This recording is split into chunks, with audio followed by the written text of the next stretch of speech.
it was a business to me from day one. I went from to steroids and gambling. If there was a way to make money in it, I did it. I played softball with the state police. I'm selling 50 pounds of in a trunk. I was under 24-hour surveillance for 18 months straight. They had kingpin charges against me. My first offer from the state was 80 years with a 40-year minimum. So you could be out in 40. Who the f is gonna do that? I'm out. You. I was born in New Jersey. My parents got divorced when I was 6 or 7, 8. I don't remember how old it was. My father was a prick during the divorce. Right. The whole time, growing up living in a 2-bedroom, my sister and I, my mom slept on the couch. My dad didn't give any money as the attorney because he knew all the judges in town and he would always get out of it. My grandfather, he was my best friend. I called him Jack. I didn't call him Grand.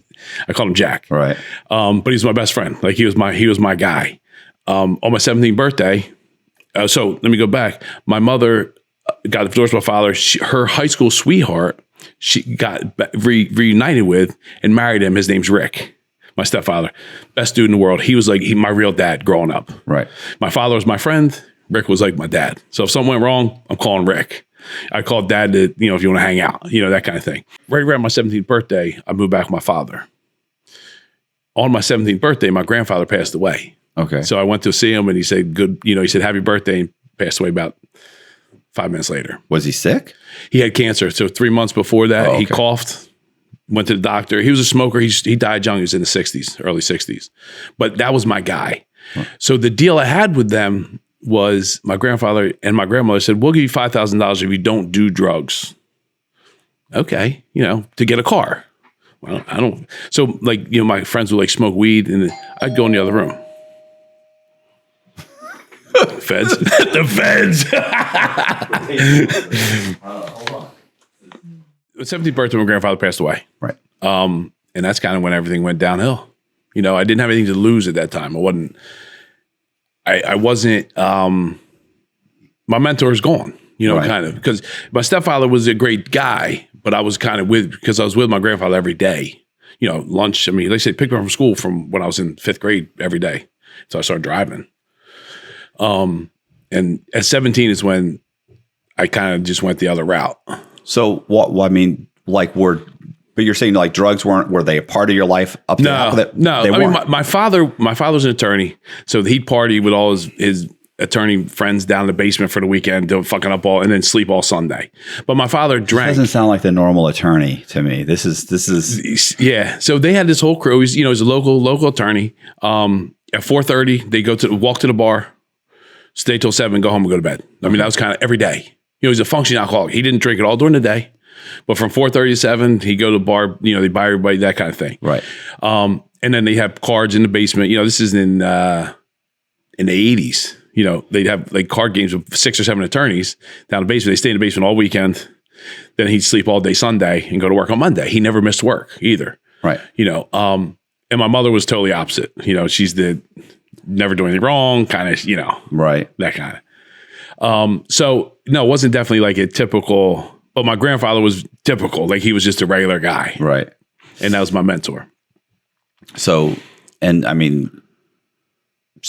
I'm saying you weren't into drugs at that point. No. So how did you make the leap from, you just immediately said, so I'm going to go get into drugs. Okay. I was down we have a beach house and I was watching MTV, that when MTV was music, and Ice-T Hustler music video came on with the drug dealers, the cools around the pool. I was like, I want to do that. I can do that. Right. If these dudes, I can do it. And that's that. The Ice-T Hustler is what got me started in the drug game. He ruined you. Ruined me. Unintentionally ruined me because I must have just been soft. We'll have to get that. We'll have to get that. We'll have to get the clip. Yeah. And the Ice-T, and I've looked for it, but it's, the MTV in the 80s, but it was, probably 81, 82. I don't know when it came out, but that's what got me in the game. So how does that start? How do you know where to go? Well, how do you know? Living in Philadelphia drugs are very accessible everywhere you go. So, and you always know somebody. So I was going to school there. I knew the drug dealer. I knew the neighborhood drug dealer in the city, that kind of thing. But in Millville, where I lived prior, it was, they didn't have that because they didn't have access. You had a couple little projects, but you didn't go into projects because you were scared. Right. So the day my grandfather died, I still remember it. I'm at the stoplight by his house. I pass a car. I was like, I'm going to get 8-ball. I'm going to break this. I'm going to figure it out. And that's kind of how it all started. And so I went to Philadelphia because I had to access it. I had access to drugs there much easier. I just see one of the guys, hey, listen, I want an 8-ball. Where I couldn't in Millville, you would never find that. Yeah, you ask one or two people, somebody's going to tell you go to talk to. So I'll make a phone call, go pick it up. Yep. Yeah. So it was $120 first 8-ball, I think it was back then. And what are you? So I get it home and I call up my friend Keith. He's then one ended up telling on me. Right. And we break it into 20 bags. And we make, I think it was $300 worth of 20. So we would double our money plus $50 or $60. So we did that. And so he lived in an area called Woodbine, which was probably 15 miles down the road. It was a sending district to the schools in Millville. So Woodbine was between where I was and like the shore. So there was a lot of traffic through there. Now, I never wanted to hand sell drugs. And my thing was, if I'm going to prison, you're going to know. Like, I'm not going to jail for a 20 bag ever. Right. So I never sold 20 bags to anybody. Here, here's 620s, give me 100 back. Here, and he would do the same, and he'd take his to Woodbine. And it grew very quick because we were accessible, Right. Where in the town where he comes to school, we were accessible and people would know. So my junior year of high school is kind of like when, if you see the video, that's when the prosecutor's talking. That's when he started selling drugs on my behalf. Right. Yeah, I was going to say it's funny because like out of all the guys I've, interviewed, the drug guys that got into selling drugs because they were using drugs, they never seem to go anywhere. Like it's always like there's really just selling for their habit. Right. Even if they're making a little bit of money, they're not making very much money. They're never even making enough to really be middle class. It's always lower middle class. Agreed. Mm-hmm. It's the guys that go in like, do you remember the guy that had all the gold he had to dig up? Yeah. Yeah. I forget his name. He was good too. $10 million seas or something. Yeah. He wasn't a drug guy. It was totally just a business to him. That's me too. It was like these guys. He was like, these guys aren't making money, but they're not. Or these guys they're breaking the law, but they're not making any real money. But then he realized but they're not really running it as a business. They don't know how to run a business. They're doing it like, I'm going to go sell these drugs because my electric bill is due. I'm going to go sell these drugs because I have to pay rent, and that's it. And then they just stop. They start fucking around the rest of the time, until another bill came due. Exactly, and they're the guys that Keith would sell to. The ones that Keith didn't really do drugs either. Right. He smoked a little bit or once, but it was a business to me from day one. When I was going my grandfather's ice business, I was 14 or 15 years old making business decisions for the company, going to my grandfather like, listen, we should try this. Right. So I have that business mindset immediately. I don't like drugs. I'd never liked drugs. I think they're disgusting. Right. But I love money. Money and women are my two vices. Right. And I can admit it. You say, oh, he gets fucked. I don't do drugs. I do edibles now because they said I couldn't, because of my felony, I couldn't get my medical marijuana card. Well, guess what? I went and got my medical marijuana and I buy a dispensary. I've never bought a drug off the street to consume. And I don't drink. So from day one, this is I don't want to sell 8-balls. Can I ask you a question real quick? Yeah. Do you not drink because of your father? Do you think? I don't know if it's that. I just don't enjoy I like knowing what's going on. Right. I think it's like a control of myself. I don't want to control anybody else, but I want to be in control of myself. Right. Okay. I don't want to I make very, very bad decisions sober. I couldn't imagine if I was drinking. Isn't that you know what? Listen, so my dad's an alcoholic, and I've always said like I when I was a kid, I just realized I'm not going to drink. Yeah. Like I'm not going to be this guy. And one of the things I always say is like, listen, you understand that sober, I'm a borderline asshole all the time. All the time. Can you imagine me drunk? And I do. And I want to be I can't imagine drinking and being out of control and making fucked up decisions and these guys get into cars and accidents. Oh yeah. And listen, even like that, and it ruins your next day. Right. I want to get up next day and start running. Like I don't want to sit like I have a headache, feel like shit. I watch it. And you know what? There's nothing more embarrassing than when you see how people act when you're the sober one. Yeah. And you see these other people. I'm like, if you knew what you'd look like, you would never do it. Yeah. My father was never out of control when he drank. He was the same. He functioned. You wouldn't even know he's drunk, but he just had 8 VO stingers.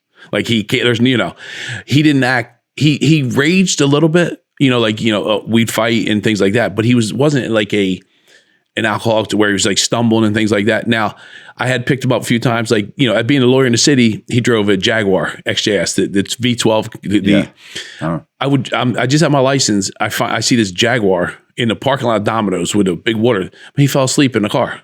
The cops just called me to go get him. You know, as I'm looking, he'd be in front of the bar that he'd go to all the time, just sleeping in his car with his car running. So I don't want to be that dude. Yeah. You know, if I do it, so that there's just no desire. Like I might take a sip if I'm out to dinner with, you know, here, try this. Okay. It tastes like shit. I know it's going to taste like shit, but if you want me to try it, let's do it. So. All right. So, so you said you never sold to, you never sold on the street. You started selling immediately to street dealers. Yes. And how long does that go on before you start climbing the? So I had to talk with Keith. And so I was like, so I went to see Keith. I said, listen, here's my idea. Because I see there's a market here for this. You know, because like I said, it's so accessible in Philadelphia that's not accessible here. But there's people, listen, you're selling, these 8 balls are getting sold in 20 minutes. Right. Let's take over this whole Woodbine area. We want to supply a certain area. And I know I can figure out how to get there. So my struggle was getting that next connection, going from the 8 balls and the quarters to the 4.5 ounces, 9 ounces, those kind of things. So that was kind of my job. You take care of it, I'll take care of the stuff up the top. And that's what I actually end up doing. How did that come about? So I in Philadelphia, there's all the Italians, you got Jamaica, you know, all different neighborhoods. I was talking to he was a pretty good friend of mine. He's like, listen, you go to this apartment complex, you walk upstairs, you go in, go to the back, you get anything you want. You want 100 kilos, they have them. It's like a 7-Eleven. That doesn't make sense. Right. Okay, but listen, you're young. I'm young. Like, what the fuck? So I pull my hat down low. I'm tan. They think I'm Spanish. You know, like I was 215 pounds instead of 270. Right. So, so I walk up these steps and it's Jamaicans and Haitians or whatever they were. And I walk in this door and I look down a hallway, probably 100 feet. It's of a projects. And the doors are all cut in half. They're like barn doors. And there's cages at the bottom, like fencing at the bottom. And there's dogs in every room. Okay, barking as you're walking down this hallway with this other guy. Dogs everywhere. I'm like, what the fuck am I doing? You know? Yeah. Are they fighting dogs at the back or something? No. Or just? So I walk to the end of the door. I walk in. There's a table like you have set up here with just kilos and a triple beam in front of you. Okay, so what do you want? I'm like, so I had enough money on me. I think at that time it was for like 9 ounces, it was $7,200. I don't know what the number was, but I had that money on me. So I said, I'm like, I'm a kid. I'm like, I want 9 ounces. You know, like, right. I get it, you know. But so as I'm walking back, I'm like, yo, what are these dogs here for talking to this guy? And he has broken English. So what happens is he's explained to me, if the cops run in, they hit a button, the doors open, the dogs come out into the hallway. So the guys at the end can get up the steps they have in their last apartment and get to the apartment next door and get out. So it was just the way they set it up. Right. And I tell this to people all the time. They don't understand. Drug dealers outthink anybody.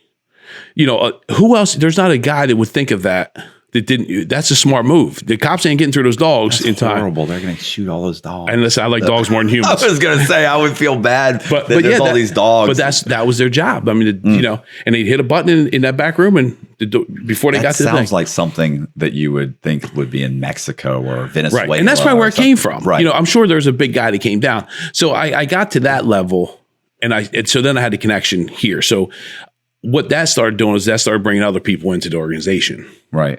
You know, hey, Keith, go talk to this guy, bring him down, let me talk to him. So I never really made direct talks to people. I made them come to me. And I would say, listen, this is what I want to do and I can do it better. Because I'm not getting high.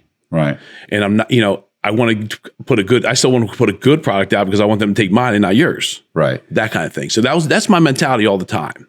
Yeah, I was going to say, I have a buddy who, it was funny, these guys were in LA and it was the same thing. They ran it like a business, but it's funny because the guy at the top, like everybody somebody's always, not always, but you know, in their case, he was a gambler.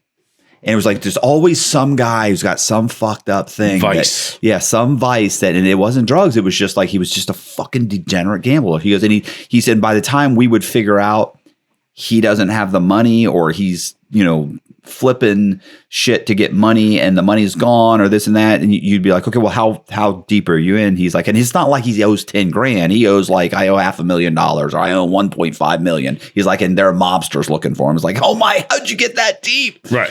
And yeah, it's a, I mean, I think it takes a certain type of personality. It's kind of like, I've said this before, like, it's like, you get these guys who are CEOs and presidents of the, or mayors and, governors and presidents and they have this narcissistic, personality disorder, but that's his disorder, but that's also what got him to the president, spot. right? Yes, correct. Because if he didn't have it, then he'd be working at Walmart as a manager. Correct. So it's always something like those guys that are risk takers that are willing to do this insane shit and break the law and take the risks and do everything.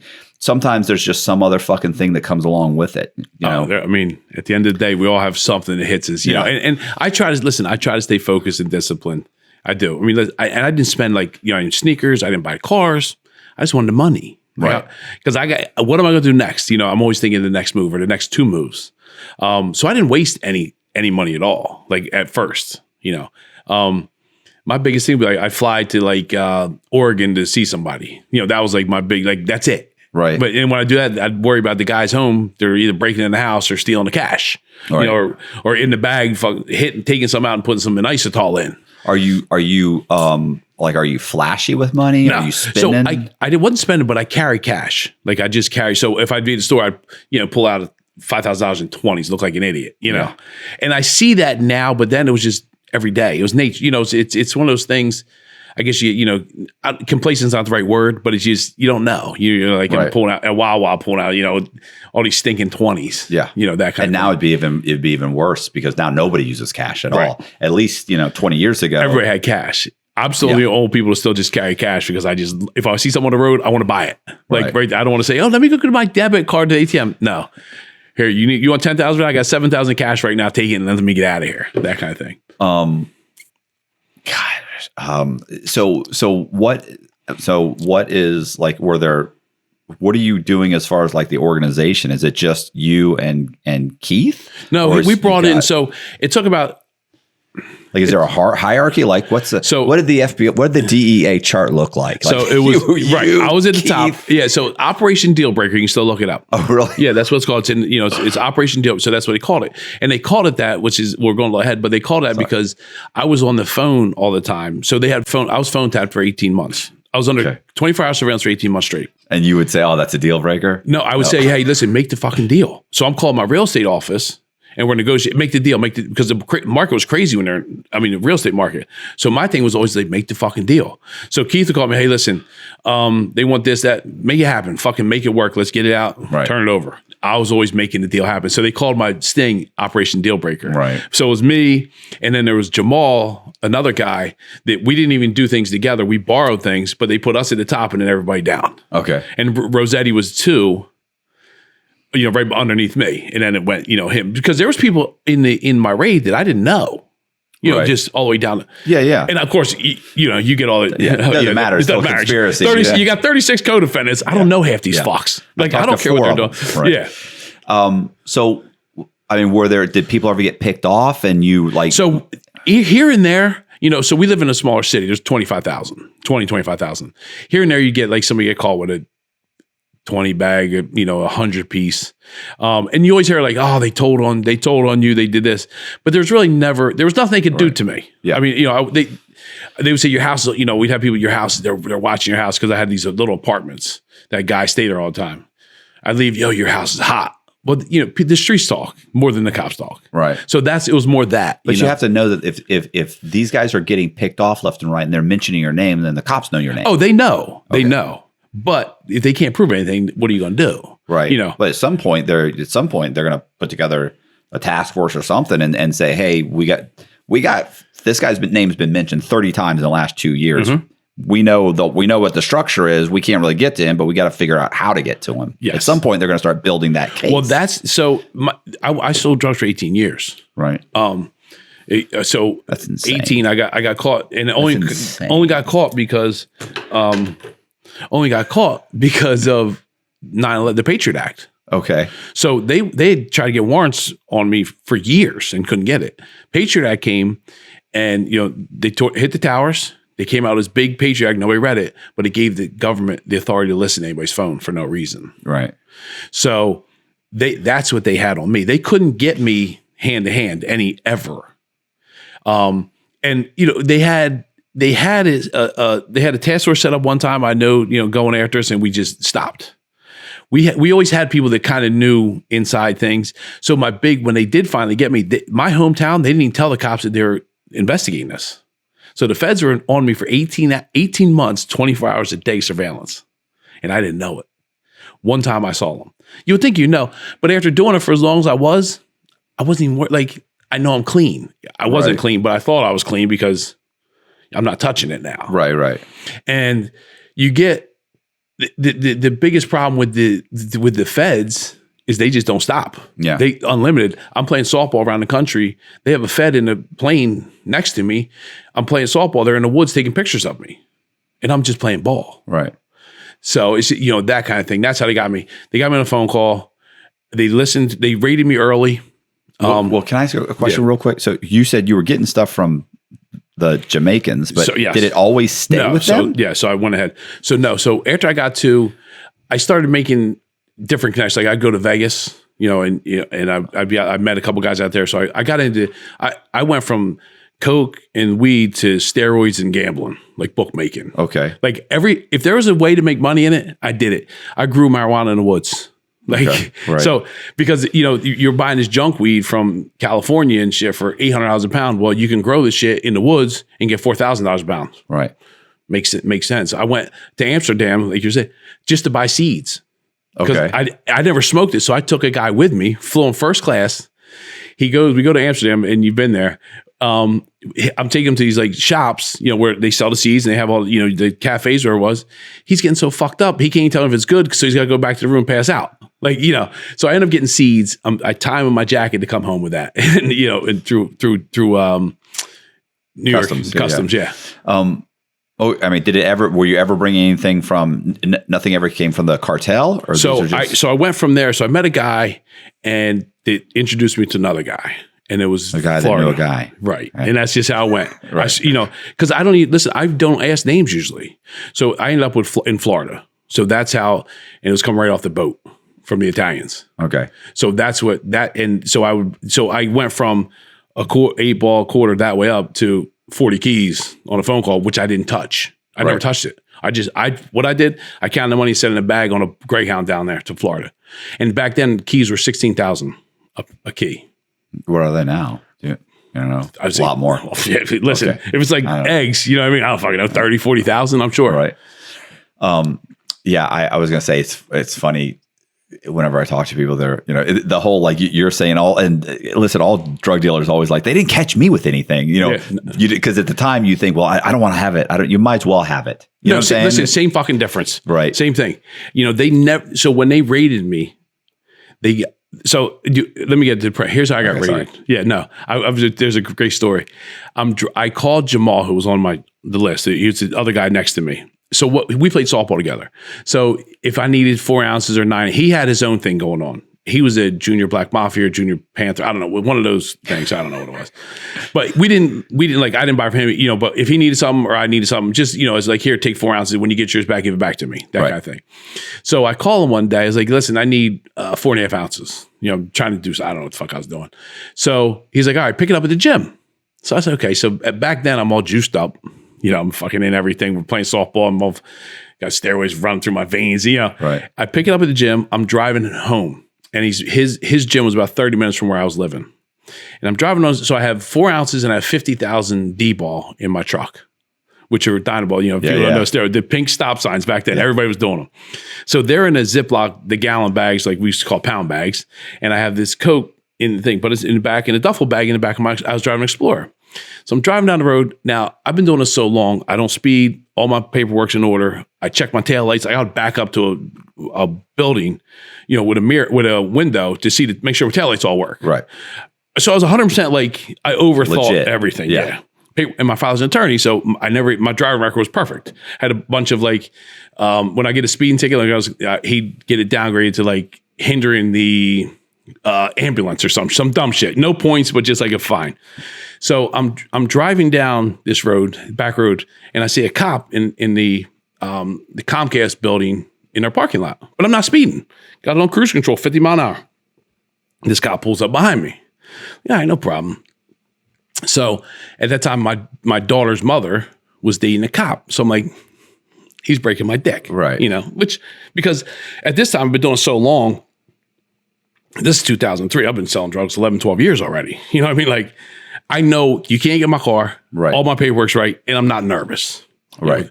So even if he pulls you over, he's going to give you a ticket. You figure you're not going to start my car. You're not going to. You can't. What do you? You have no reason. So he pulls up behind me. He gets out, and then as I'm there, another car pulls up, coming the other way on the other side of the street. I was like, they're going to fucking Rodney King me. Right. Like that's something they're going to break. They're going to beat my ass. Right. Because this dude Sean, or whatever the fuck his name was, my daughter's their boyfriend. He's mad. Whatever. So I'm like, fuck. So I keep my seatbelt on. The cop, I give him my license. He's like, how's your license? I said, it's perfect, clean. So I give him my license, registration, insurance. He walks back to his car. About 5 minutes later, he comes back and another car's behind him. I'm like, what the fuck? Like, I didn't do anything wrong. Mm-hmm. So he's like, it's never a good sign. No. And, now my assholes get a little tight. No. So he comes up to him and he's like, you and your chemically enhanced arms or some shit, I was like, oh, Jesus Christ. I'm in a tank top and like gym basketball shorts. Right. So he's like, get out of the car. I was like, I'm not getting out of the fucking car. For what? Like, you guys aren't fucking me up. And again, I wasn't thinking drugs because at that time I was just complacent and I know you were not getting back of my seat. So he's like, get out of the car. He reaches through the car and tries to pull me out of the window. I'm not fitting through the fucking window. No. First of all, my head will barely fit through the window. You know what I mean? I put it in drive. I take off. Yeah. So you're dragging him? No. Oh, he's out. Go. So he let go. I put in. Now I'm an Explorer, like the square Explorers, old school. Yeah. And I'm driving. I don't fucking break the speed. In my mind, there's a Malaga lake. It's about 6 miles from where I'm going to the lake. I'm putting this shit in the lake. Right. Like I knew what I was doing. Every time I went and picked up or did something, I knew my escape. Right. Where I was going to go. So I'm driving down. They got I put my blinker on at every stop street. I didn't speed. They have the road blocked off before the main road, the Route 40 that goes to this lake. I go around them. Well, now they shoot your ass. But before, you're coming out, they'll shoot you if you try to go through a roadblock. Now they didn't. I went around them, stopped at the stop street right in front of them, put my blinker on, waited for traffic, pulled out. By this time, there's 10 cars behind me. And I drive by the police station, Malaga police station, and they're lined up in the parking lot. I'm like, fuck. Like, all right, I'm on this out. But at that time, I was such a dick. I'm on the phone ordering flowers for some chick. And I'm calling Michelle, who was my broker. Like, hey, Michelle, listen, I don't think I'm going to make it to work today. It's like 10 o'clock. I don't think I'm making it to work. She's like, what are you going to the beach or something? I was like, I think I got a little problem. I'm thinking the lake. I got a little problem. I'll call you in a minute. So I had 2 phones, one for work, one for play. So I see the lake. I turn my blinker on, pull in the parking lot, get out, jump in the water, right? In this nasty pond. It was a pond, like lily pads. So okay. I was going to say, you have the drugs. So you're trying to. As I was driving, though, as you go around the bend, so the Coke was in like the shopping bags, like the plastic, like the bodega bags. It was like 3 of them plus a sandwich bag. So I'm taking the other bag, I'm throwing the bags out the window as they're going, so the cops can't see them. They're just flying by them. Right. So I have the steroids in my shirt tucked in, and I have the Coke in my shirt. So I put everything in and tuck my pants in as I'm getting out of the car, run into the water. They're all pulling up behind me. I get 50 yards into the water. I go down. I open my shirt up, take the bags, empty them out, and then open the bag with the flow of the current and send the bag down. Turn around. You guys got me. Like, right. You win. All right, I'm getting a looting charge or, whatever. And at that time, I don't even know what looting charges were. So I walk out of the wood. They're long guns. There's probably 50 cops out there. And that article's in the paper too. It's funny. They got long guns. We're going to fucking shoot you. You're not going to fucking shoot me. You guys win. Like, okay, you got me. Right. And it's a little bumblefuck city. They arrest me. At that time, I got hair like you. Okay. They grab the top of my head. They hog tie me behind my back and put my legs up, okay, on a picnic bench. So they have my ankles tied and my hands tied behind my back. Right. And these motherfuckers are pulling my hair up, emptying tear gas or pepper gas on me. I'm like, I'm gonna die. This is. I was going to say there's no cameras. No, there's nothing. Nothing. That would no, never this happen. Is, Like this is today, not. No, today I'd have made 10 million. going. Yeah. No, there's no cameras, and it's just this guy, and he runs out of one can. He's like, give me another can. I'm like, okay. I was like, can you please call the paramedics because I'm gonna die. All right. So finally, they put me in a car. They're carrying me in a car because my ankles are cuffed and my hands are cuffed. I get in the car, smell like lily pads and mud, like straight shit, eyes I can't see, fucking. They take me to the police station. I just went by. They wash my face off. The medic comes out like to the thing. They wash my face out, do all the eye wash. They're charging me. They're talking shit. I'm like, I'm bailing the fuck out of here. You guys didn't get shit. Like, fuck you. Right. So they go through my truck. I have 2 cell phones at the time. They go through my truck. They give my cell phones back. But they keep the truck. So it's like probably 3:00 now on I think it was a Friday or Thursday or Friday. I think it was Friday. They say, you have a half hour your bail's $50,000 cash. You have a half hour. If you go to county jail, they're not going to process. You're staying a weekend. Do you want your phones back to call somebody? I was like, fuck yeah. I'm not using your phones. Again, what a fucking idiot. Think about it. Why would I take my phone? Why would they give my phones back? Yeah, they want you to use their phone. Right. So I call this chick. Yo, I need 50,000. She brings it right over. So I walk out that half hour later. Like, is this choreographed with the FBI or they're doing this on their own? Come to find out after the fact. Well, let me get there and I'll tell you. So I walk out. I take my phones. I'm on the phone. Take my phones. That's all. They keep everything else. So I go to my house. Let me clean my house up just in case. Because, like something just doesn't feel right. Right. So I clean my house out. I have a couple bottles of steroids, a couple $5,000 there, and a scale because I have this like digital scale. Like it was my baby, big thing. So I left that in the house. A week later, okay, I get raided. Right.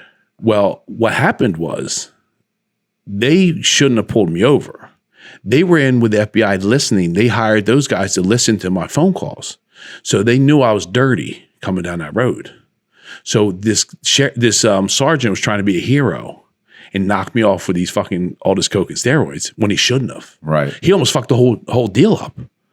Right. So he knew it was going. They were just had hard on that day. So that's how they got me. That's the reason he pulled me over because one of his guys was listening to the phone calls for the feds. But that gave you the heads up to kind of clean up. So I cleaned my house up, but I never kept in my house anyhow. Right. But I still, so a week later, 10 days later, whenever it was, I'm laying on my bed. My kids are young then. I have 3 kids there. And I had Michelle living on the other side of my house. Michelle was my broker at the time. She, I had a buyer for her house. Michelle, sell your house. I'll build you another one. Right. So you were, and during this whole thing, you're also doing stuff like, I understand you're doing a bunch of, you got a bunch of other businesses, you're doing other things, but one of the things you were doing is real estate. Are you a real estate? I'm a licensed realtor. Licensed realtor. Yeah. Okay. At that time. And the market was crazy back then. Like you couldn't, houses were going. What year was this? 2004. Okay. It was insane. That's when houses were on the market day and they're going for 30,000 over the first day. Right. It was insane market. So it was fun. You know that, and that's what I was saying. They called it Operation Deal Breaker because I was always on the phone making deals too. So I hear him kick the door. My dog barks. I hear my dog barking first. Then they kick it. I hear the door get kicked in. Okay. Then they throw a flash bomb through my bedroom window when I get raided. They know your kids are there? Yeah. If I was under 25 hours, that's what's fucked up. Okay. So, but it's all part of the game. They take my kids out with long guns. Fucking 6, 4, and 3. Right. They take Michelle and her son out with long guns. I'm like, now if you're following me, I'm not a violent dude. You've never heard me talk about guns on the phone. So what are you coming to the house like that for? And that's kind of like the fucked up part. Like it's a whole show of force that you're powerless, that we're in control, that we can do whatever we want to do. Even though the truth is, if you asked any of those cops, if we knocked on the door, do you think he would just turn around, let us cuff him and take him? Oh yeah, he'd come peacefully. I would have listened because I didn't know I thought it was for running still. I thought this because I ran. I thought they got a warrant to come to my house and see what was he running for. Right. That was in my head. So I was always like, I don't dress up like my father with the suits, but I always put them together: jeans, shirt, sneakers. I'm not the Walmart white T-shirt, and I'd never be seen like that out of my house. Right. And so what do? They put some like fucked up sweatpants, an orange shirt or some shit. Like my hair's all fucked up. They're taking pictures. I'm like, you motherfuckers. Like, but again, I don't know how bad this is. I hear a machine coming down the road. It's a fucking backhoe. They're trying to dig up my backyard. Why? Because they think the money's buried back there. Okay. Okay. Is there a reason they think that? Somebody tell them that? Somebody had said that he buries money, but they're so fucking stupid. What we were doing, we used to bury under the pine trees in the woods. When the weed would be done, we'd get totes, bury it in under pine trees, cover it up, and that's how we keep our weeds. Right. So, but somebody said we're burying money. So they came in, I got a septic in the backyard. They're fucking tearing it up with a backhoe. Of course. So the DEA puts me, or the FBI guy puts me in the car. He's like, yeah, listen, you want to talk? I was like, I got nothing to talk about. I was like, plus, again, I'm thinking it's not a big deal. Right. Because you got nothing. I ran, you got that, but you got no drugs. And I don't know the extent of this. So we go out, we pull out the end of my road and we make a right.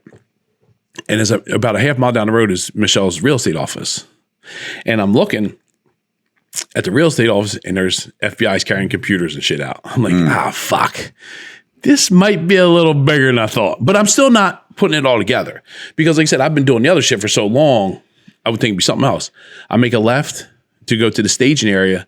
I see the fucking news vans with the antennas up, you know, the red coiled antennas on the truck. Yeah. I'm like, this for me? Like, what the fuck? Yeah. For me. We're here at the police station. Yeah. Now this is the fire department. Oh, okay. This isn't the police station. I'm like, whoa, oh shit. Make the corner, see that? I see all these motherfuckers sitting there like, fuck. This is not good. And you didn't, there was nothing that kind of gave you One time, one cop. One time you saw one cop and what happened with that? I just played up because he was coming down the road. I was like, it's kind of weird because he was on his back road. Like you thought that's a cop. I know it's a cop. He's in a fucking Ford Crown Victoria. Okay. And, younger guy, definitely Fed or state, undercover, definitely. But I'm like, man, maybe he's just driving down the road. Right. Because at that time, listen, I played softball with the state police and I'm selling 50 pounds of weed in the trunk. Right. So you felt very comfortable. I was way too comfortable. But, to this day, even in my life, emotions play such a part in people making bad decisions that there's no emotion attached to this shit with me. So I was just like, what better place to do this than with all the cops there? Who's going to think I'm selling 50 pounds? Right. And I'm taking bets from these guys, so I was doing, I was in with everybody. So when I get there and they keep pulling these people in, and I mean, more and more people are coming in. I mean, it's about 100-mile radius for all my co-defendants. It's 60-mile radius. I'm like, fuck. And that's, are you seeing these guys coming? Oh yeah. They took the fire trucks out and that was a staging area. There's picnic tables everywhere. Every news channel is there. Like, it's crazy. I'm like, all this for some fucking drugs. Like, what the fuck? So they got me in the corner, of course, and they're making like a spectacle of me, and they're bringing all my co-defendants. I see they arrested Michelle, who's, like I said, she's never seen a drug in her life. She's never seen anything. She's the most innocent chick you ever meet. Like I said, I told him, if you grab her phone and type in like, fuck you or shit, you won't even get it. Like, she's that dry. Right. Like, she's never seen anything wrong. She's just straight by the book. But they of course, they charge her up with Kingpin too, because they think she knows something about me. And she knew nothing. Right. But I was always on the phone with her. We were tight, that kind of thing. But I'm sitting there, they're playing. Do you remember when Akon came out with Locked Up? That song Locked Up? Do you remember? I listen to country. Okay. So he came out with a song Locked Up. They played that fucking thing for 7 hours straight. 7 fucking hours straight. I'm in the reception area of this fire department, and they're playing Locked Up on loop. They're like, yeah, so you want to talk? I was like, no. And as I'm watching them, they probably took 5,000 fingerprints. There's all digital, no digital shit back then. It's all the fucking. And I'm sitting there, and I'm like, what the fuck?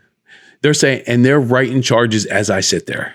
They're fucking, these pink sheets are coming, or green sheets are coming out, and I'm looking. I'm like, oh, fuck. Okay, here's another one. But I'm such a dick still. I'm like, just tell me my bail. I'll be out tomorrow. I don't give a fuck. Because at that time, you don't think. Mm-hmm. So they separate us. So they after everybody comes in, like I said, it's about 7 hours. They take me to Salem County Jail. I live in Cumberland County, which is the neighboring county, which is a federal holding facility. And they take everybody else to Cumberland or let them go, whatever they did. And one of my co-defendants was a prison guard at the time. So they locked him up too.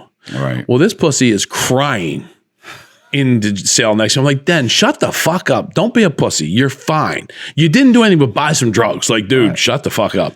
You might have transported an 8-ball. You're not in trouble. I'm going to lose my job. Shut the fuck up. You know what I mean? Like, as we're talking through the fence. Right. Then you're going to be, don't say a word. I'll get you out. We're good. Yeah. And then the story goes. So, I mean, when you saw your lawyer, when did you realize this is... So my lawyer, so after we went to the fire hall, they take me to Salem County, but they take me to reception of the jail. Well, I had known the officer there. Right. It's like, yo, I need a phone. I didn't get a phone call. Like, I got nothing. Like, they didn't. I was like, so I called my daughter's mom at the time. Like, yo, she's like, I already know, it's all over the news. Everybody knew. So my attorney saw the news and came down at like 4 a.m. And that's what he's like, it's trumped up. Listen, we'll get you out, because he does all this federal shit. You know, He's like, you're good. We'll get you out. The $500,000 cash only bail is insane. Like, you know, we got murders that get 200, you know, so I was like, all right, just get me the fuck out. I don't give a fuck what it is. Get me out. He's like, just sit a few days. Just sit. I'm going to get a bail reduction. Well, you know how that works. We go to bail reduction, and what do they say? Oh, not only we're not going to reduce your bail, but we're going to give you no contact with your co-defendants too. Well, these are people I talk to every fucking day. Right. Everybody they got is everybody in my life. So I got no contact with my co-defendants. That was tough. Right. 15 days later, bail out. And that's just when everything started. That's when I'm starting to find out who's telling. Right. And who's not. They're putting in the paper that Keith Rossetti's telling on me. Jamal's family comes to me and says, you got to do telling. What are you going to do? What the fuck? What do you want me to do? Yeah, well, you know. So I was like, I called my attorney. He said, I don't give a fuck what you do. You better drive around a fucking priest. Because if something happens to that dude, you got to keep him alive. Right. Because if they want you, there's no reason they're putting a dude telling in the newspaper unless they want something to happen. Right, yeah. I'm with this guy and I can't talk to him, but what do? You know, I'm like, you got to stay alive, bro. Like, something has to happen. Like, you have to, don't let anything to you, because if not, I'm going to jail for a murder charge, even if I don't do it. Right. And that, you know. Well, I mean, so I understand. You said you didn't talk to him. I didn't talk to him. I talked to him through. Oh, okay. Because at this time I had paid for his attorney. So Keith, I had given $20,000 to go to my attorneys, another attorney in the firm I was using. I didn't know that he took the money and paid some fucking clown $5,000 to negotiate a plea deal. Okay. Okay. You understand? So he took the money, negotiated, went to just an ambulance chase a $5,000 or lawyer instead of my big attorneys, right? And hooked up with the feds and everybody else. So what happened with Keith? What happened? So at what point were you digging a hole? Were you like, no? So poor Keith. No. So I took newspaper. His girlfriend worked at a grocery store. Right. So I wrote on newspapers, engaged. I was like, you got to tell this dude, like, he's got to be careful. So nothing happened to him, luckily. You're saying like you were looking out for him. Listen, I was going to prison. I was getting charged. No matter, I don't care if his brakes went in his car, I was getting charged. Like it was 100%. I mean, my attorney's like, I've never seen them do this. You put in the front page of the Philadelphia Inquirer, Rossetti's testifying. We're both out on bail. It's not like I'm in holding somewhere. Right. Everybody's out. Everybody's out now. Like, why do you do that? So I'm smarter than, in that aspect, like but emotion. You can see how that's an veiled threat saying, hey, you need to be careful. I do. I'm looking out for you, buddy. But I don't fucking feel like I gotta shoot him. Mean something else. I got to just fucking kill him. Right. I mean, I want him to stay alive because I don't want to charge it. And I'm still at this time. I think I can win this case. Right. So I'm like, everybody just chill. Like we're okay. But I mean, like you said, it's just fucking, it goes bad. What happened with the Fed thing? Remember the Feds? So yeah, so when I got the feds and the state police rated and the DEA rated me. Right. The state then went, so I got charged initially. I was getting charged by the feds. So the feds came, they're the ones that scooped me up. They're the ones that were in the car with them. They drove me to the place, the whole thing. When I was in Salem County, they went to court. The state went to court against the feds in a late night thing. And they sued the feds to get my case because they could charge me with kingpin. they had kingpin charges against me, where feds is 10-year, a powder cocaine is a 10-year max. Kingpin in state is 25 to life. Okay. So the state's case was, we've been watching this kid since high school. He's now 30 fucking years old. Right. We got a lot of money invested. You guys only watched him for 18 months. You know, granted, it was 24-hour surveillance for 18 months. So the judge actually granted my case to go back to the state with just more time. My first offer from the state was 80 with a 40. So what does that mean? 80 years with a 40-year minimum. So you could be out in 40. 40 years, yeah. Who the fuck's going to do that? I'm out. Fuck you. 80. I'm like, my attorney's name was Mike at the time, Mike and Scott. I was like, Mike, are you fucking insane? Fuck no. If you Did Mike come tell up, you it was reasonable? It's a reasonable offer. he's like, well, I got to present everything. I said, well, guess what? Don't fucking call me again. You're getting a fucking $250,000. Get the fuck out of here. So at that time, I wanted, listen, I knew I was guilty. You know, what they wanted from me, I got pulled over a few times while I was out on bail. I got pulled over once. They follow me. I pull up, and my father, they still had payphones back then in the 90s. Right. I was like, yo, Dad, this fucking Chevy Malibu was following me. And then all of a sudden, they jump over the curbs, fucking cars. They arrest me again for tampering evidence. Okay. I'm like, what the fuck? I was out on bail. Right. They gave me a 4th degree charge. They take me to the state police barracks. They gave me a 4th degree charge, tampering evidence, because I called my girl when I got in trouble. I said, yo, delete my email. Right. Yeah. That's not good. Yeah, but see, I did it on purpose. So I had hush mail back then. I don't know if you know. So it's the one that you can't. So I called her and said, delete my, here's my password. So when you had hush mail, after you 5 times, your account automatically deletes. I gave her the wrong password on purpose on the phone because I didn't want anybody getting it. But they still charged me with tampering with evidence, but I didn't want them to get, so I bought my steroids online through email. I didn't want them getting anybody. I was trying to protect everybody else I could from coming in this fucking spider web. Right. So I was like, Jeanette, go on my email. Here's my thing. And here's my username and login. I gave her a long. So I knew they're listening. So they're trying to get in. She probably, after 5 attempts, the whole account just disappears. Okay. So that's why I did that. So that they're deleting it. So they deleted it. They couldn't get in. They deleted it. So I got 4th degree, $25,000 bail for a 4th degree charge. So what they're doing now is they're trying to take whatever money I have left. They're trying to just bankrupt me. Right. So I can't fight this case. And that's kind of where like the bullshit started. I got pulled over one time coming back from the gym about 2. So that time I was in jail I was locked up for 3 days. I bailed out, $25,000. Thanksgiving Eve, I'm still working. I'm working in a bar in Philadelphia. Now, remember, I had no contact with my codefendants. Jamal walks in my bar. He shakes my hand. This is Thanksgiving Eve. He's fucking, everybody's out partying, you know, and I was like, hey, what's up? You know, I didn't go see him. He came in. Right. You know, I said, yo, he said, we're good. I said, we're good. The whole thing, you know. I'm driving home. So I was a motherfucker back then. I'm still a motherfucker. But so this girl was coming over to my house. Now I had a condo in Philly on the water. And she drove a Honda Accord. So I was like, I don't want you parking that piece of shit in my condo. I'll come get you after work. It's like 1:30 in the morning. I go from Philadelphia to New Jersey to go pick her up. They pull me over. They search my car for 3-4 hours. This was after Jamal, because he told them, or somebody told them, that we made a deal. So they thought they were going to get me with a couple keys then. Right. 3 days later, the bail bondsman comes, the state comes, they lock me up for talking to Jamal. Right. For my no contact. I had no fucking, and it wasn't even me. Yeah, he came to me. Yeah. But so then I stay back in the county again from a couple days after Thanksgiving until after Christmas. Weren't you able to go in front of the judge and say, Your Honor, I was at my job and the guy came by and fucking said hi? What am I supposed to do? Run? It took 30 something days to get out on that. They don't move fast. Right. And again, they're trying to break me because they know now I'm not folding, you know, like, and even like in the thing you say, like I didn't cooperate. I did it. Whatever you want to do, I did it. Right. Who am I telling? It doesn't matter. Listen, whatever you do, I don't care. But this is what I do. This is what I'm old school still. And it's still, I didn't know all the people that were actually telling at that time, you know?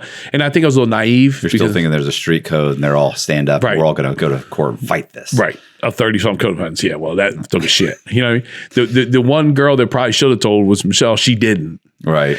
My daughter's mom, they gave her a script to read and she read the shit on paper. Like, oh yeah, he had black trash bags full of cash around the house. No, bitch, they're not black trash bags. They're black fucking grocery bags that we put, you put 10 or 12,000, 15,000, like just the little bodega bags. Right. Not black stored, like they're the black contractor bags. Yeah. That's what they have. They had, people saying shit. I was like, I've never even seen that.